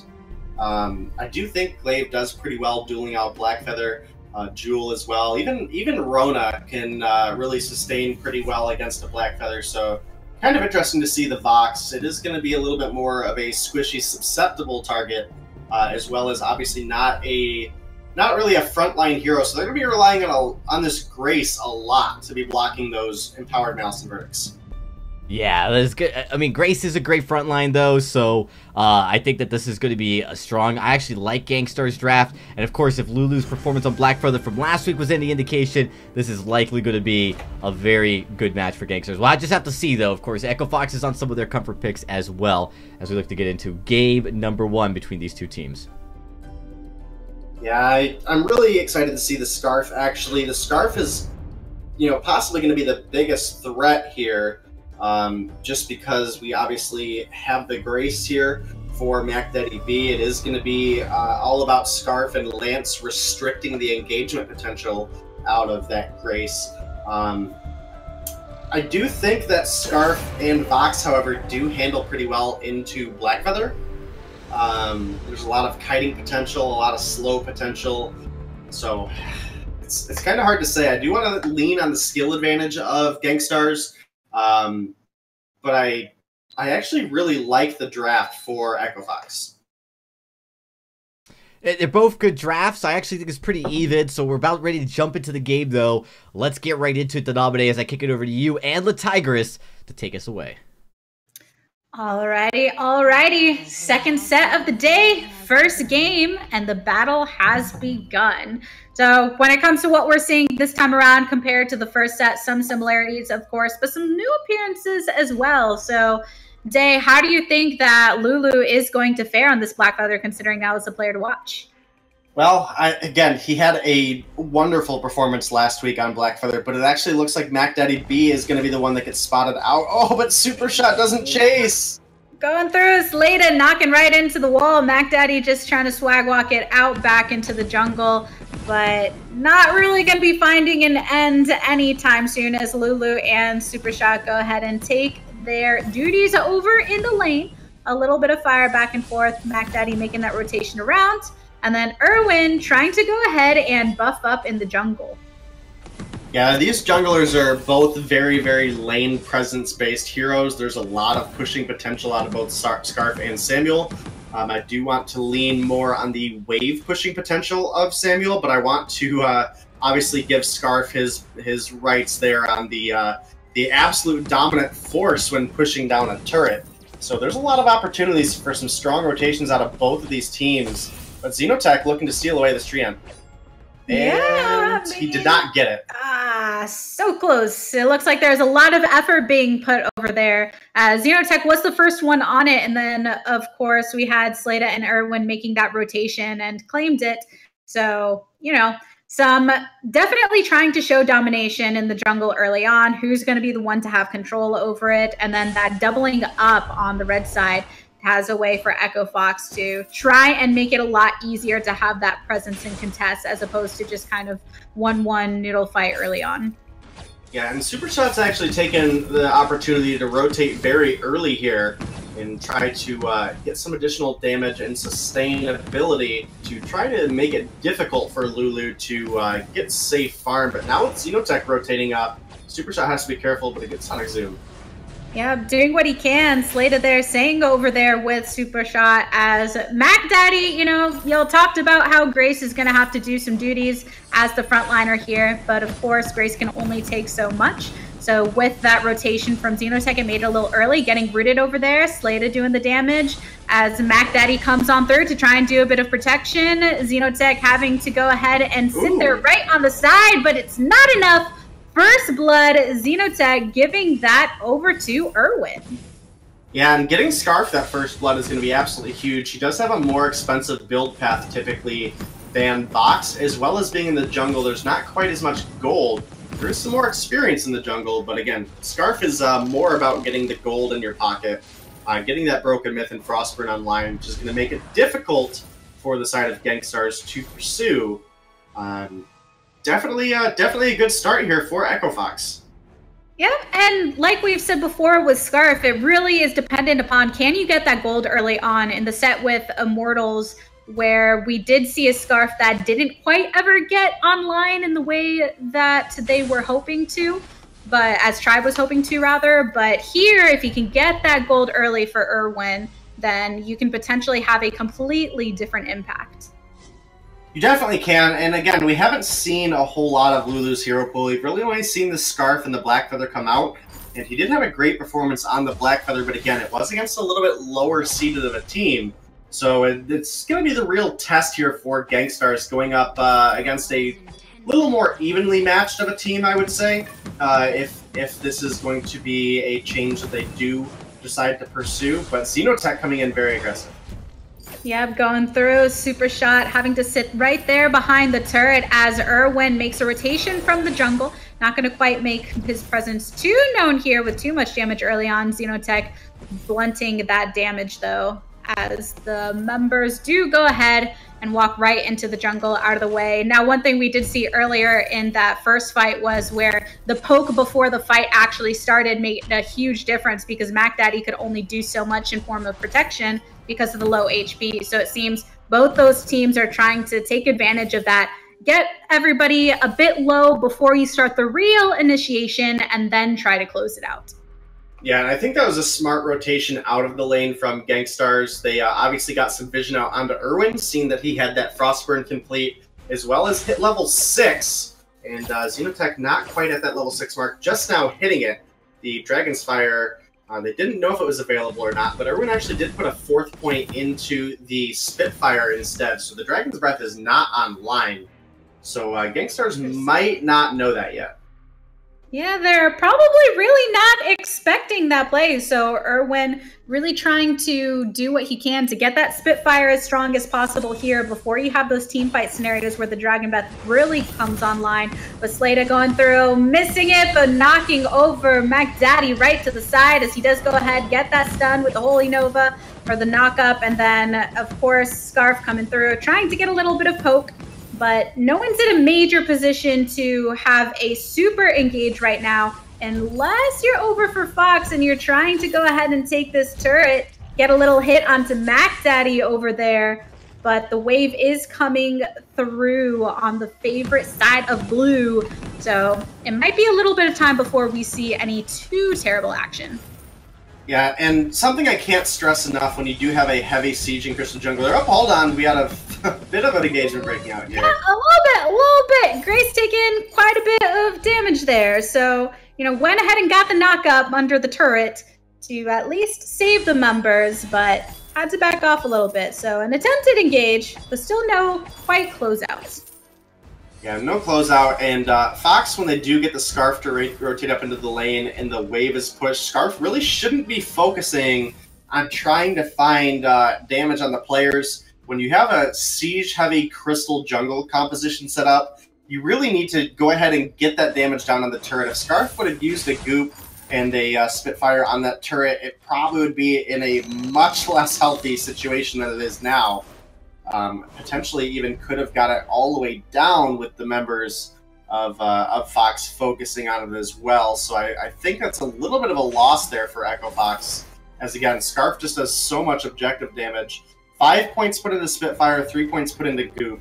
Obviously, we're not going to see a Dragon's Breath come out onto the turret, so really has all of the cards that he needs to be that sieging hero, and just giving Gangstars an opportunity here is not what you want to do. Yeah, it looks like with the way that he's leveling up his abilities, that seems like it is what the objective is, because with the Dragon's Breath, the wide breadth that it does have is really, really paramount for these team fights. But if you're trying to focus this objective here, then he's doing exactly what he should do. But we do see that Samuel is having to back off, as he does actually come right back through in the fight. Irwin backing off as well, the group thrown down, Grace smashed into the wall, and it's Irwin that goes down right there. Lulu going ahead and trying to get away, but then it's not going to be enough. Super Shot finding himself in trouble as well. Slada, the only one remaining. Mac Daddy and Zeno going ahead and choosing to get some damage over here in the jungle instead. Yeah, and they actually were able to secure that treant as well, so that is going to bring a little bit of extra gold into their pocket, as Echo Fox does have the lead right now. Not by much, a couple hundred, nothing that Gangstars is really going to feel too much of. Irwin, level 9 though, 4 points into the Goop, still not a single point into that Dragon's Fire, or Dragon's Breath, so definitely aiming for that single target poke damage. as opposed to the team fight advantage. We really have to see the Scarf try to get some push down on these turrets, specifically before Xenotech comes under the way. Yep, Lulu, of course, getting stunned right into the turret here. Grace going ahead and trying to be that frontliner that they oh so need. Xeno coming from the side as well. Slater with the smackdown, but it does miss. So Scarf doing exactly what he seems to be aiming to doing, trying to poke over from the back line. It does surprise me a bit, though. Lulu going ahead and got it caught right in the middle of the members of Echo Fox. Slater hopping right on down. Super shot in pursuit by Mac Daddy. But he just barely gets out of there. So no global ultimates on the side of blue. But hey, what you gonna do? Gangstars, you know, they'll find their opportunity sooner or later against Echo Fox, who is still staying around in an attempt to save their turret from a demise. Yeah, and they did a really good job actually cleaning out the wave there. Mac Daddy did get dropped very low, but that's not going to be a kill gain for Fox. And again, we really have to see the Scarf focusing on these turrets, trying to get that burst of gold into their pockets. Otherwise, it's going to be Gangstars just coming back. They're doing a good job with their farm and their push right now. And Xenotech sitting on a level 9 infusion in his pocket, as well as Lulu sitting on a level 8 infusion in his pocket. And Super Shot only being on that level 7 infusion that is currently burning down. Definitely looking like an advantage for Gangstars going into the next fight, but Irwin did just buy a broken myth too, so we definitely have to take that into account, especially on Scarf. They've managed to pretty much even up this gold lead here, so right there on the even playing field. Mac Daddy getting knocked back a bit by Slater over here, having to circle right around. Super Shot getting hopped on by Lulu, though. A few more hits, and he is down. With Lulu continuing over in pursuit on the back line. Slater trying to cut him off, but Mac Daddy and Xenotech are rotating over from the jungle side to attempt to save their best buddy right there. So Slater and Irwin trying to seek protection right under the turrets here. But of course, the turret's going to take a bit of damage itself. Xenotech going ahead and taking that damage, as we do see Slater taken right out. Looking for protection, but it wasn't enough. Yeah, and that's one of the nice things about Black Feathers. Obviously, you have the gap closer coming out of that Feint of Heart, but it also does execute damage. The lower health the enemy target is, the more percentage of health they're missing, the more damage that ability does. So it is something that you have to be focused on if you are Echo Fox, is if you are incredibly low, you have to be worried about that that attack from Blackfeather coming through and just blowing you up. And we just seen it there. That was onto the captain of Echo Fox that just dropped him from, 40% health to 0. So definitely something you got to be careful about no matter who you are. And Gangstars actually now developing a gold lead in their favor around 1.5k. Indeed. So kind of just really biding their time there. But another engage coming through right onto Echo Fox, as we do see Blackfeather hopping right into the middle of everything. Super Shot finding himself in a bit of trouble. There is a block going down. Xeno in pursuit, and finally with the Dragon Breath online, trying to get that damage down. Just enough to get the members of Gangstars to stop their ganking and back right off a little bit. Potentially circling around here, though. Yeah, well, it looks like Mac Daddy is wanting to start up the gold mine. I think that's a smart choice, knowing that Super Shot had to recall, and obviously Scarf was fairly low in energy, but Slater spots it out. Will we see a rotation in time come out of Fox here? It's getting very, very close. Yep, trying to go ahead and do Scarf it. And gets it. He does get it indeed, but it looks like there's still going to be some trades as Irwin is taken out, but Mac Daddy is the next one to fall. Will Lulu find that too? Yes, indeed, falling as well. Ooh. 2 members on both sides, and the ace has been achieved. Super Shot with the super hot fire, going ahead and closing it. And just like that, Echo Fox should be able to tie up the turrets here and take the gold advantage back into their favor. A great Spitfire and Goop coming out of Irwin there did steal away that gold mine. So that is unfavorable for Gangstars. And now Super Shot might even actually get some jungle farm to his name as well. As he hits level 10, has the tier 3 armor completed. Going to be a little bit tankier against Lulu. That Blackfeather, who's going to want to get to the back line, as well as likely going to get a breaking point. Nope, he actually goes the Sorrow Blade route. So looking for raw damage as opposed to that ramp-up damage. This is an interesting game so far.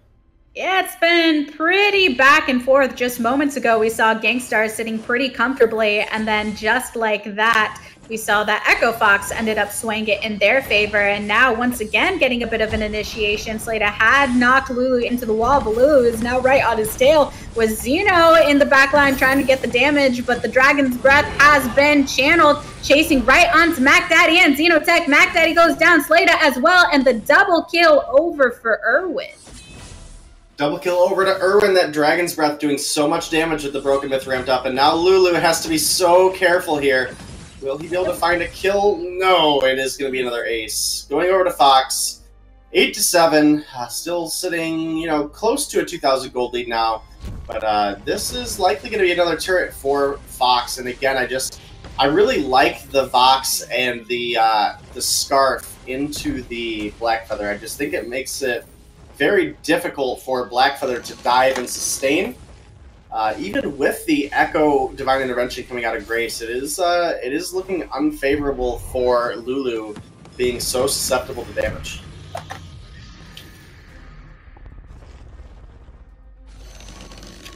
Alrighty, and Fox just going to go ahead and continue to rotate through, making sure they get their farm. They are going to split some ambience right now with Irwin and Super Shot, so definitely making sure these carries get their full builds online. The roamers do have a little bit cheaper of a build path to get into, so they don't need the gold quite as much. Hopefully we have Latigress back. I'm sure she'll let me know here very shortly. Should be in loud and clear now. Sorry about that, guys. But I am Welcome here. back. Haven't missed any of the action. Thank you, thank you. And it looks like Xenotech overhead duking it out a little bit, trying to get this vision online. Irwin, Supra, and Slata attempting to cut off this wave just a little bit so they can gain some more pressure. But Slata hopping right onto Lulu, attempting to get this pick, punished for being separated from the rest of the team. But Xenotech's going to come over from the side, attempting to help out, but Lulu is going to stand their own anyway. But another stun coming on through, and suddenly Xenotech is taken out. The man with the plan has been seized as Mac Daddy finding himself in trouble as well. And suddenly Lulu, the first one that they had targeted, is actually the only one to survive. Yeah, and so far it's looking really, really good for Fox. Scarf approaching that Eve of Harvest is going to have a lot more sustain in these fights, and he should get it now that this turret is taken. And he's actually opted to start up the Kraken very, very low on health and energy. This is a really risky call for Fox, but as the rest of the team rotates down, they should be able to secure this Kraken, which will top Irwin off on both health and energy. Eve of Harvest will be purchased, as well as having some additional gold. You may even start working to some additional energy regeneration to get some Halcyon charges online.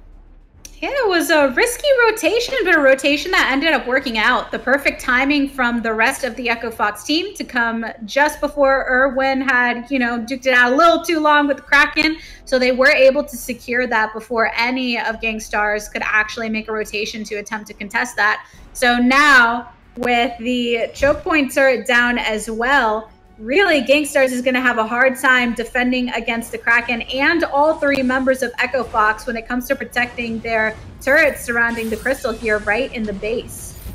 But it does look like the hop on now. Yeah, Xenotech really has to build up some Broken Myth stacks here if we want to see a fight. And Atlas actually does come through this time onto Super Shot. This is a good opportunity for Gangstars if they can find the damage. Yep, if they can find it, indeed. They're trying to go ahead and get onto Super Shot, but they're having a hard time doing so. But in the end, Super Shot does go down. And of course, it does look like Lulu's actually going to be the next one. So 1-for-1 trade so far. Irwin and Slater are looking so low, but so was Xenotech, as Xenotech was eliminated. Now the 1v1 between Slater and Mac Daddy, but Mac Daddy looks like he's going to go ahead for the safer bet and instead rotate over into the base because he's still got a Kraken over here hitting at the crystal, doing the work, doing the job that it was hired and recruited to do, as Slata doing the same as well, focusing on the objective before he finds his own demise. And with one more smack from the Kraken, This is actually going to be a victory over to Echo Fox for game number 1. Absolutely well played by Echo Fox there. I was a little worried about them not having Selena, but Super Shot came in with a huge performance. And just like Dragon said at the beginning of this series, this could be one of the closest matchups that we see. And it's looking really good for Fox right now. And, you know, again, I wasn't really in love with the Black Feather pick from the start. But moving on into the intermission here, we'll be jumping over to the desk with myself and Dragonborn to break down that game a little bit further, as well as get us prepared for the draft for game number 2. So take it away, Dragon. Oh, thanks to nominate. Yeah, the Black Feather pick. Now, I gotta say, I mean, you may not have loved it. I didn't actually hate it. And Lulu played some incredible plays on the Black Feather. We saw it in the mid game. Gangstars was actually starting to take control of that game. But it just seemed like a few things happened. I want to talk to you a little bit about that day before we get into game number 2. And a lot of it seemed just to be coordination, right? We didn't see them playing together as a unit. If Lulu got caught out, he would try to back away, but then Xeno would go in. And Echo Fox was great at pivoting onto targets, changing direction very quickly, and focusing. This is something Gangstars started. They weren't able to like properly, you know, deal with that. They kept getting caught out. It seemed to be what their primary problem was. Now, you know, Gangstars actually were performing very well with their composition, and that heal from Grace, Lance, you know, when they were in certain areas wasn't as effective, but then you started playing to Echo Fox's win condition. Yeah, and fortunately, you know, Gangstars did find a couple good kills there at the end. Xenotech and Lulu did drop, so they weren't able to stop the Kraken. But again, if they're able to get the damage down on the right target, they could really be a huge threat, with Samuel getting some good burst damage down, and then Black Feather coming through with that Faint of Heart, that huge execute damage that he has potential for. Unfortunately, they weren't able to find it soon enough, and that it does result in a victory going over to Echo Fox. Focus is a big deal here, and that was what you need to see Gangstars continue. They had it, they lost it. Right at the end, they started to find it again. What Lulu was able to do so well is he was so hard to kill. He had so much sustain going into him, so he could go right into the middle of all the damage. He could take damage, Spitfires, Goops from Scarf. It didn't matter. While Samuel could poke from behind, but always with them focusing on a specific target. And unfortunately, what happened was when that stopped to happen, when you started to see Samuel focusing on someone different than Lulu, Lulu would maybe survive, but then Samuel would get caught out, Xenotech would go down, and then the fight would turn on to Gangstars very quickly. I think this is going to be a close series. I think that Gangstars needs to maybe pull something else out of their draft, maybe something a little bit more aggressive. Disappointed to not see the, you know, something, you know, we saw the Black Feather from Lulu. We'd like to see, I think, personally, me, like to see something else come out of the hat for this guy. Yeah, it's definitely going to be interesting going into game number 2. The Black Feather, you know, again, Lulu did do really well on the Black Feather that game. I just think it was too difficult for the team to mesh around the what the Black Feather needed to get done. Obviously, Lance is a really good pick, actually, into Samuel, especially when he does have an enemy targeted. That passive ability to reduce a percentage of incoming damage makes it very difficult for Samuel to poke through him. So that's definitely the advantage that the Lance pick had there, and it resulted in buying just enough time, blocking out some damage coming from Xenotech, that it allowed Super Shot and Slata to build up some damage. Obviously, getting those Broken Myth stacks on Scarf, we saw some huge 500 damage Spitfires. So going into game number 2, hopefully we see a little bit cleaner of a draft here from the side of Gangstars, and a Kroll ban early coming out of the side of Fox. Yeah, a lot of respect to Cruel in 2.7. In the right circumstance, he can really become difficult if you don't have good counters. Gangsters now with an opportunity here. Day, just between you and me, when you see a Cruel ban like this on A side, do you just ban like a Glaive, therefore leaving both healers open? I definitely think you do leave both healers open. I don't think the Glaive is the right ban. Catherine's just too strong right now. With the buffs to Echo, she can be a ridiculously overpowering hero in the late game. That double silence coming through and then not even punished with a long cooldown. I can't see you allowing Catherine through to any team of this caliber. Either Fox or Gangstars would really be able to run away with that hero. So I think this is a smart ban. It does give away the Grace, but now we have the Lyra available, but it isn't a Adagio pickup instead. So this is something that we haven't seen too much out of Gangstars. Now, what I do like about the Adagio is, from the healer perspective, it is a healer, not as strong, not as effective. Immortals obviously has played successfully with Adagio, but we are talking about the Ezio here compared to Lulu. This is a hero that Lulu plays, though. Plays in the lane, can play very well. What I do like about this is it opens up the jungle a little bit now. You can now pick a Rona, a Glaive. These are things that Echo Fox has to worry about, as Gangsters is going to be able to pick potentially their jungle on the second pick or last pick it to counter whatever Echo Fox pulls out. Yeah, definitely something that we could see. We also could see the Adagio flexed into that captain position. I don't think he's the strongest captain, but he's definitely a bit more viable in that situation now that he's had some changes in the recent patch. Not huge, but definitely can make an impact. And a Fortress ban away is a little interesting. Now, I do obviously. Fortress has that AoE Mortal Wound that can really reduce the incoming healing from a Fountain and from Gift of Fire. So that might even hint that Gangstars is trying to use this as a captain position. They might indeed, and it'd be interesting to see. Of course, the heal, even from a Crystal perspective, does offer a lot that it could be negated by Mortal Wounds. I'd be surprised, we talked about the weapon position they could go with a weapon Taka in this case, therefore making sure you don't give over any mortal wounds to Echo Fox from the hero's perspective. Now, Echo Fox could easily build the Poison Shiv, that would negate some of that. As well as getting a hero like Rona, someone who's able to get a lot of attacks down, and that Foe Splitter actually has a mortal wound built in as well.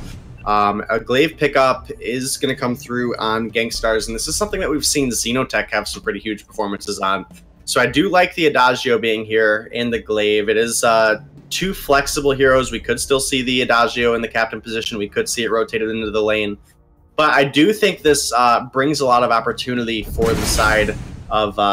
Ooh, super shots, Jewel. There's the Jewel, and we talked about this a little bit earlier. And this is a really interesting draft for Echo Fox. It's actually playing to their strength into a composition that otherwise would be very, very difficult. I like the stun that comes out. It makes the Adagio think twice about the Verse of Judgment, and does punish, the Adagio playstyle if it goes carry Adagio. Now, if it's a support Adagio, not as potent of a counter.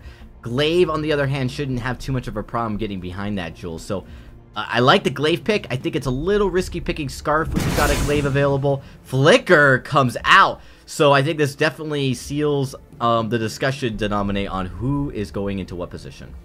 Yeah, this should be a lane Adagio, and this is actually something that was very strong for a very brief period earlier in a earlier patch. I think it was 2.3 or 2.4, but getting the Adagio in with that invisibility, if you're able to get Adagio in, get that self-heal Gift of Fire down, it's going to slow up the enemy team, make it easier to get that Verse of Judgment off to get some stuns. We obviously have to worry about the Holy Nova and the Rocket Leap coming out of the side of Fox, but that's also going to help Glaive get into a favorable position where he can get some huge burst damage down onto either Scarf or Jewel when hitting Jewel in the back. Yeah, and having that ability to get buffed. Glaive was that weapon carry we talked about. They opened up a lot of weapon carries, but Glaive is the strongest one in update 2.7. We've seen Glaive almost with the perfect win rate here in VIS Pro this summer season. So I think Gangsters has a really exciting draft. I like what Echo Fox has too, though. This has got to be very careful if you're on the side of Gangsters, because you've got two very solid stuns that prevent you from getting very close to Echo Fox. You've got that Holy Nova, you've got the Jewel Rocket Leap. So if you try to go in and surprise them, you might actually be surprised yourself with a few crowd controls keeping you right where you don't want to be. Yeah, I think this is really smart from Gangstars here with the Flicker, but getting us into the game, Dragon, do you have anything left to say? No, that's it. I'm going to kick it over to you and the Tigers to jump right into the fold, guys, so take it away. All right, game number 2. It was pretty tight in the early stages of game number 1, so I'm excited to see how things go down here, as we already see Mac Daddy being pretty aggressive in positioning to try and contest Irwin over here in the jungle. Yeah, and Flicker is actually incredibly strong in the early game with the movement speed that he has, as well as if we look at builds, Mac Daddy has actually purchased a Dragon Blood contract, which will give him some additional damage, specifically when Xenotech is with him. But Super Shot and Slato were able to steal away the mid camp from Xenotech, so That is a little bit of an edge. Actually, it looks like Super Shot might have got both of the Treants, actually, or at least a Treant and maybe one of the backs, as he has 2 CS when exiting the jungle. But overall, a very aggressive rotation for both teams, and here comes Xenotech. Yep, Irwin's in a bit of trouble here. Slada trying to go ahead and chase down to prevent a first blood from happening, but I don't think that's going to be possible as Irwin does go down. And now Mac Daddy trying to single off against Slada a little bit. And he's finding himself in a bit of trouble as well. So this might actually be a trade too. Mac Daddy going down. So that is going to be a 1-for-1 trade. 1-for-1 trade, but the first blood does go over to Gangstars, so a little additional gold in their pocket, as well as Xenotech was able to take away both of the backs of Fox. But now Scarf coming over here looking to find this Elder Treant, not quite having the goop. It might take him a second to take it, but he should be able to do so pretty safely as Xenotech was forced back, and actually Slada coming in with the steal. Been very aggressive on this Grace. Oh boy, yeah, everyone's kind of being really aggressive this time around. Mac Daddy over here with Slada duking it out a little bit, but Slada gonna go ahead and try to protect Irwin, probably anticipating the fact that Mac Daddy isn't too far right now, using that stealth ability to really try and just get in a position that he wants to be as much as possible. Slada now deciding to go back, and so is Xenotech. And so is Lulu, actually, returning to base to pick up some armor and a heavy prism, which is going to give him a little additional heal as well as some additional damage on those empowered attacks from Agent of Wrath. Again, this Flicker Adagio can be an incredibly devastating combination, especially when you get to the point that that Moon Cloak is available. And now it is a little bit of a vision game here coming out of Mac Daddy B. Yep, Slada hopping right over there onto Lulu, the knock over the rocket jump. Mac Daddy going in as Xenotech is following up onto Super Hot. Slada trying to get the damage as well, but he's finding himself into trouble. One more hit from Mac Daddy and he goes down. Yeah, and that is a second kill now going over to Gangstars, but both of them are on the captain, and that's not really who you want your gold to be funneled on, so it is nice to get those kills. Just hopefully we can see some more of them get on to Lulu and Xenotech here as the game progresses. As, you know, again, the builds coming out of Xenotech and Lulu will just be more expensive, but man, the aggression has not let up. Yeah, it just keeps on going. Xenotech and then the route onto Irwin, but Xenotech ends up falling down. Mac Daddy about to do the same. Lulu trying to fight for life over there and hopefully get a kill into Slada, but Slada does back off behind his team. And with that, it is going to be Lulu as well. 3 kills over to Echo Fox. 3 kills, not quite in time to get an ace, but again, 3 kills in general is just going to be looking really good for the side of Fox. Maybe a little too aggressive from the side of Gangstars, and now that is going to result in Lulu missing out on a couple farm here in the lane, and he's already behind Super Shot, so it's definitely not looking good. Super Shot has picked up the Sorrow Blade, going to have a lot of damage available to him.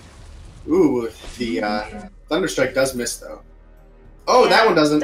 Oop, yep, going in. Super Shot still following on to Mac Daddy, going ahead and Brock. Sounds like we might be losing La Tigress again, so I'll go ahead and take over here until we get her back. She seems to be having some connection issues today. But it is going to be just the side of Gangstars trying to get some of that farm up, try to get into a position that they can really be aggressive. Lulu has completed that alternating current now, and Xenotech is getting very, very close to having the Sorrow Blade for himself complete. Irwin working towards the Frostburn will be a useful tool into Mac Daddy, and Xenotech obviously able to slow up that hard engage is going to be absolutely huge. And Slada, as he approaches level 6, will have that Divine Intervention here available as well pretty soon. And Mac Daddy is trailing a bit, barely level 4.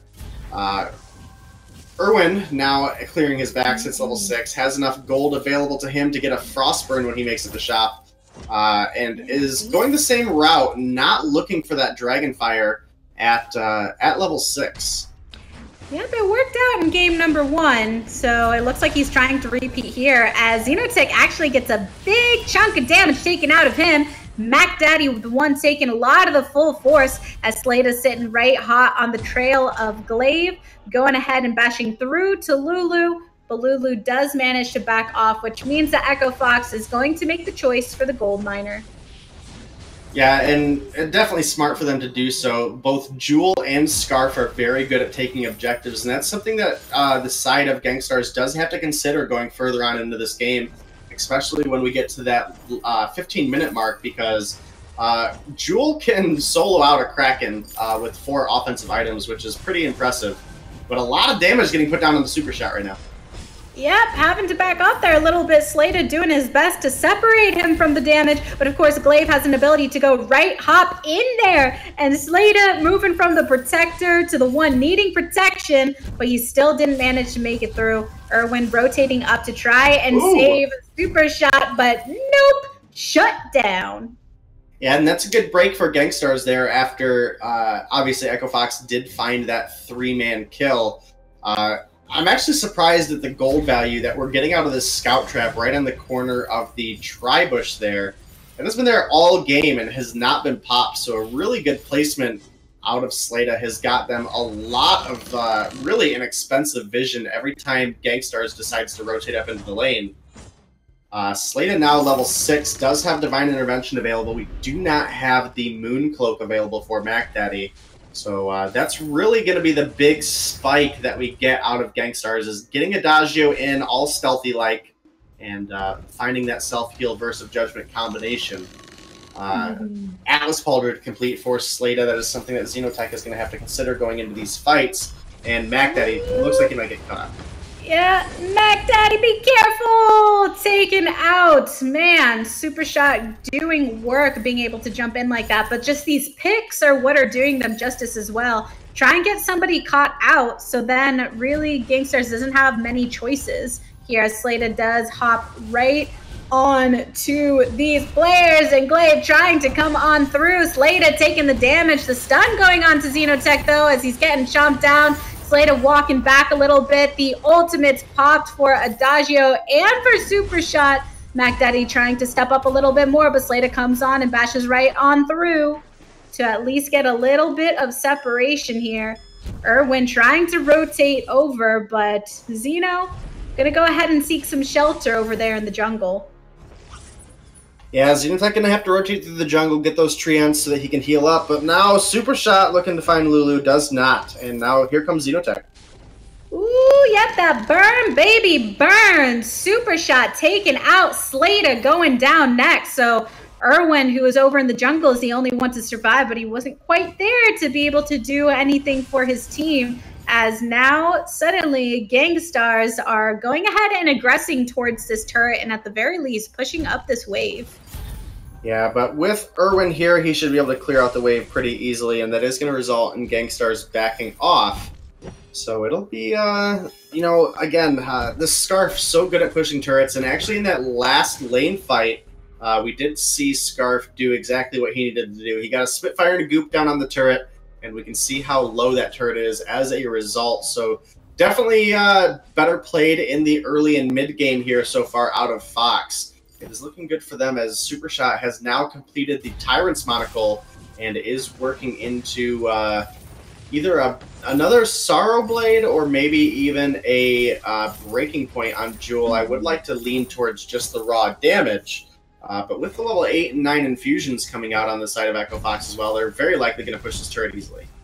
Yep, it looks like this is the kind of thing they've been waiting for. The turret does go down, which does open up the players of Gangstars if they so desire, but they know a little bit better. They know a little better to keep backing off and not give that opening for Echo Fox, as Echo Fox instead rotates over to the gold miner, getting that 265 gold payout. And now the rotation ensues as we do allow Erwin to be taken out of the equation. Super Shot right there in the middle, but the hero comes on through, and suddenly Glaive finding himself in trouble, getting the smackdown from Slada, who is trying to go ahead and get that last hit, but instead it is returned. The ace is through, and now Gangstars have an opportunity to try and even things out here. Yeah, they should be able to get this turret pretty easily, as well as Xenotech into making a aggressive rotation through the jungle, try to get some farm back that he needs to get to catch up to Irwin here. Oh man, and Gangstar's actually not able to get that turret. That is not ideal for them. That is not going to get them that gold burst they need, and Xenotech has actually been really forced to commit to defense early as we see that tier 3 armor coming out. Jewel, again, so powerful with those Thunder Strikes. Really sees Xenotech respecting Super Shot on this hero. Yeah, Xenotech, he's been trying to make some initiations, but then a lot of times just has to respond by hopping right out of there. So it makes sense that he's building a bit defensively here. But now with this, all of the members of Echo Fox are trying to move in unison. The nice thing about Flicker is you kind of have this ability to go and check up on everybody without them really realizing. But now, of course, becoming visible, getting a little bit of poke down. But Echo Fox is trying to stand their ground here. Echo Fox is doing a very good job actually standing their ground, and Flicker at level 8, not quite having that second point into Mooncloak. I believe it had some buffs to the cooldown in the last patch. I'd have to check the patch notes just to be sure, but now here we go. Gangstar's making this huge engage. Yep, getting rooted. Xenotech right onto Irwin. Irwin having to back off there. The chase down onto Super Shot. Mac Daddy in a bit of trouble. The ultimate coming out of Super Shot as well, but it doesn't quite get exactly what it needs. And suddenly, so many players are low, but no one really finishing it out. Instead, Gangstars are going to go ahead and focus on this turret to try and get this objective. Glaive hopping through to separate Slada from the rest of the team, but now getting isolated by Slada and Super Shot over in the bush. Probably going to try and take somebody down with him as he does. Super Shot and Mac Daddy taken down. Yeah, that was a pretty good fight there for Gangstar's. They were able to get the turret, and then they also traded their captain for a laner, which is pretty favorable trade for them. Super Shot has now committed into going with that Aegis, so that will prevent him for a little bit from getting that next tier 3 item online. There is some Pierce spot by Super Shot, which Jewel actually gets some natural Pierce when she lands consecutive Thunder Strikes. So really looking to get through the defense that Xenotech has prioritized so early. Lulu with the Broken Myth complete now is really going to start to ramp up the damage in the fights. I really think this is probably Gangstar's best opportunity to find an aggressive fight like they have been trying to, but not quite able to close out. This is really where Adagio is in his prime. We just need to see Xenotech get a second tier 3 item online here, and they should really be able to do so. It is going to be the breaking point, and I think Gangstars has a pretty good opportunity to start turning things around here. We've seen some pretty even fights, but I think as long as nobody gets caught out, Gangstars is at a point in the game they should be able to take over it. Yep, Echo Fox has done a good job of controlling Gold Miner, trying to maintain this gold lead, but in the end, when it comes to objectives, Gangstars has been keeping up fairly well, you know, not in a place where they're completely out of the equation. This can be their opportunity to turn around, especially as they've been spending a lot of time getting things online. Echo Fox with some pretty aggressive positioning as they attempt to push this wave, with Flicker right there in the back, ready to get something going. And then we do see Irwin getting pushed back a little bit, with Glaive going ahead and hopping right onto Slada, who does bash out of there. Lulu in some trouble, taken out. So is Xeno. Mac Daddy, what are you gonna do about your friends dying? It looks like you're gonna die yourself. An ace, Super Shot taken out, but it's a 1-for-3 trade.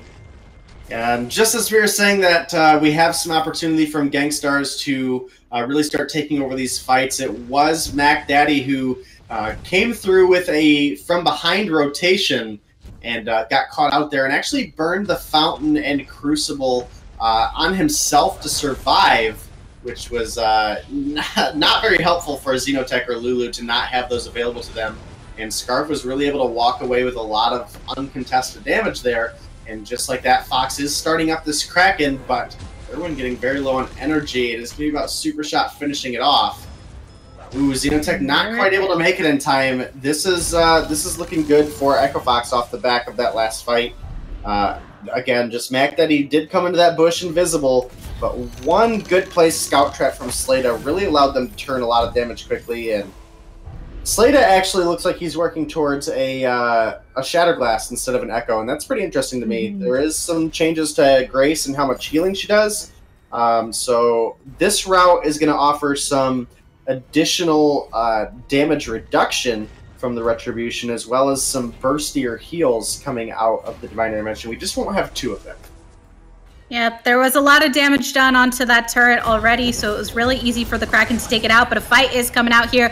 Irwin, the first one to go down. Super Shot in pursuit of Lulu. Gonna go ahead and channel that ultimate for some extra damage to get the double kill. Super Shot and Irwin taken out of the equation. Slada, the only one to go ahead and survive, but of course, the Kraken is now the next one getting all the attention, as it looks like it is going to be able to take out this second turret as well.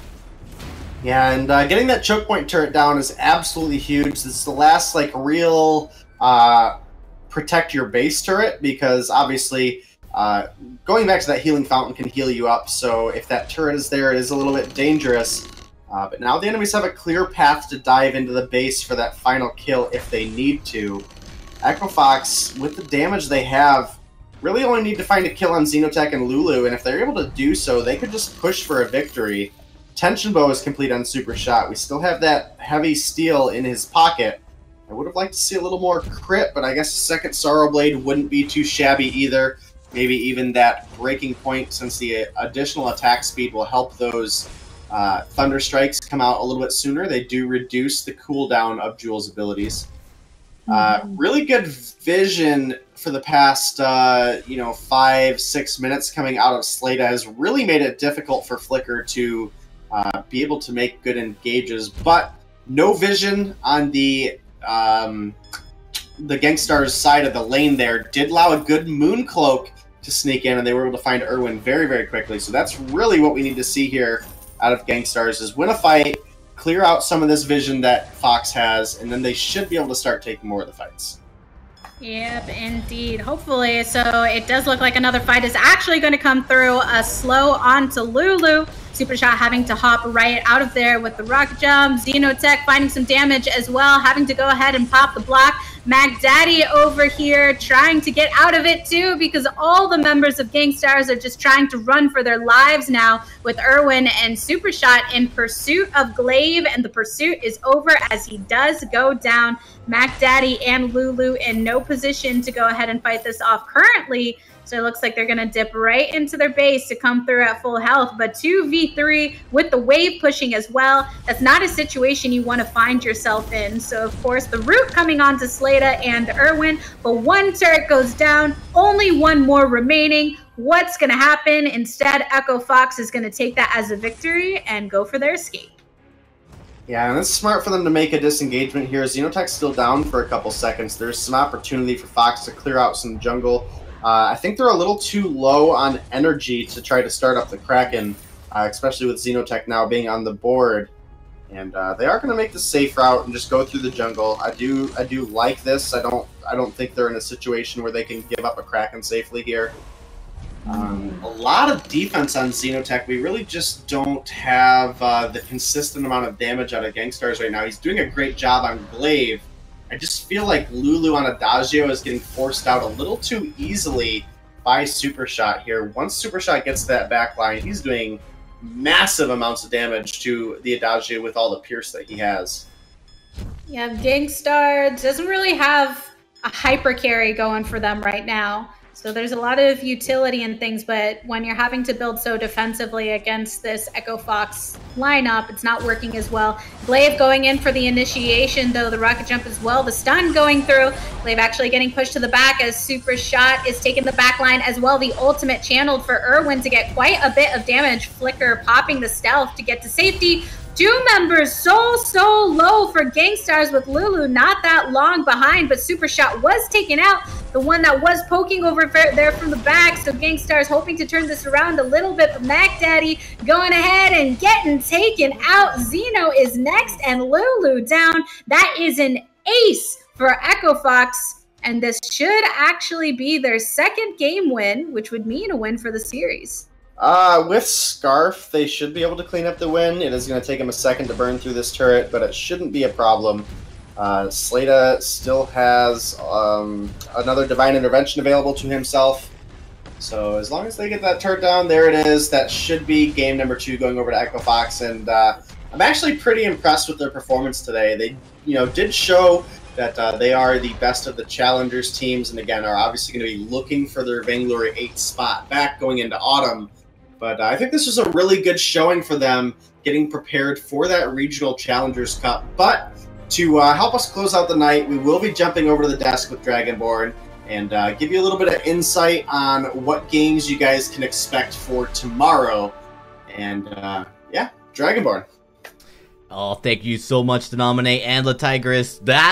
This series was close. Didn't go to 3 games, but boy, did Gangstars and Echo Fox go neck to neck for a lot of that mid game there. Looks like Echo Fox late game, some of these compositions just favored them in those late game fights. A little bit of coordinated there in that last team fight especially. Yeah, let's talk a little bit about what's coming up though. Again, congratulations to Echo Fox. They are going to be moving on to the semifinals that are going to be taking place. They'll actually be playing on Thursday.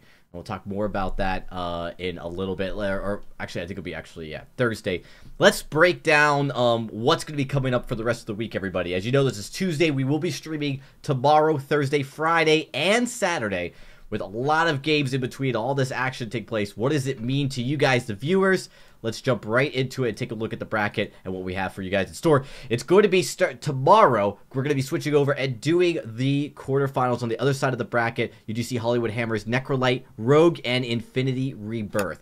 These are the teams that are going to be playing tomorrow day. And I'll be honest, these are all going to be fairly good matches. They definitely should be, and that's really how this tournament is set up. It's obviously the higher seeds face the lower seeds there in the first round, and then every game you progress from there, the matchups get closer and closer.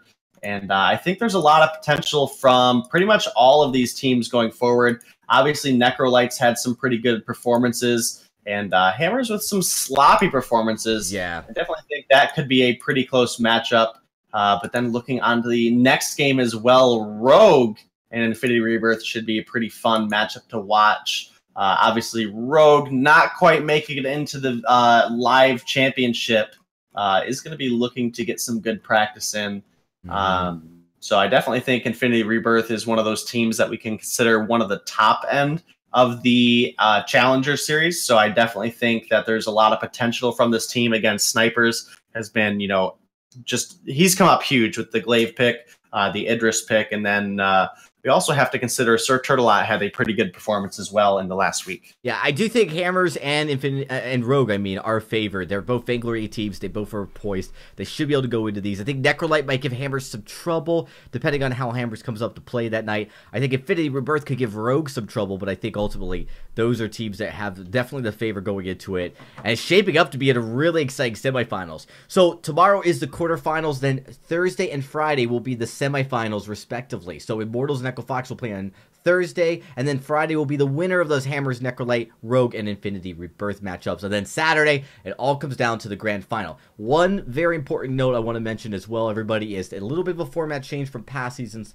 The semifinals, in addition to the grand finals, will be best of fives. So a lot of endurance is going to be required for these teams to make it all the way to the end to claim that top prize of $1,500. With that, I want to thank our casters so much for helping us out with these games, and all you guys, the viewers, thank you guys so much for watching. I will be signing out and saying goodnight, and make sure you guys tune in tomorrow and every other day this week for more VIS Pro action. Good night, everybody.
Ben, Sam, and Ken are on separate journeys to defeat the menacing Vile Dragon.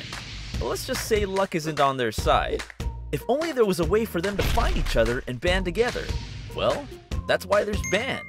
It's a mobile app that allows people to come together using common interests. With Band, you can find fellow gamers, chat, schedule gaming sessions, and conduct polls.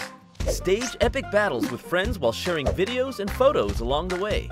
So try Band today. Band. Be together.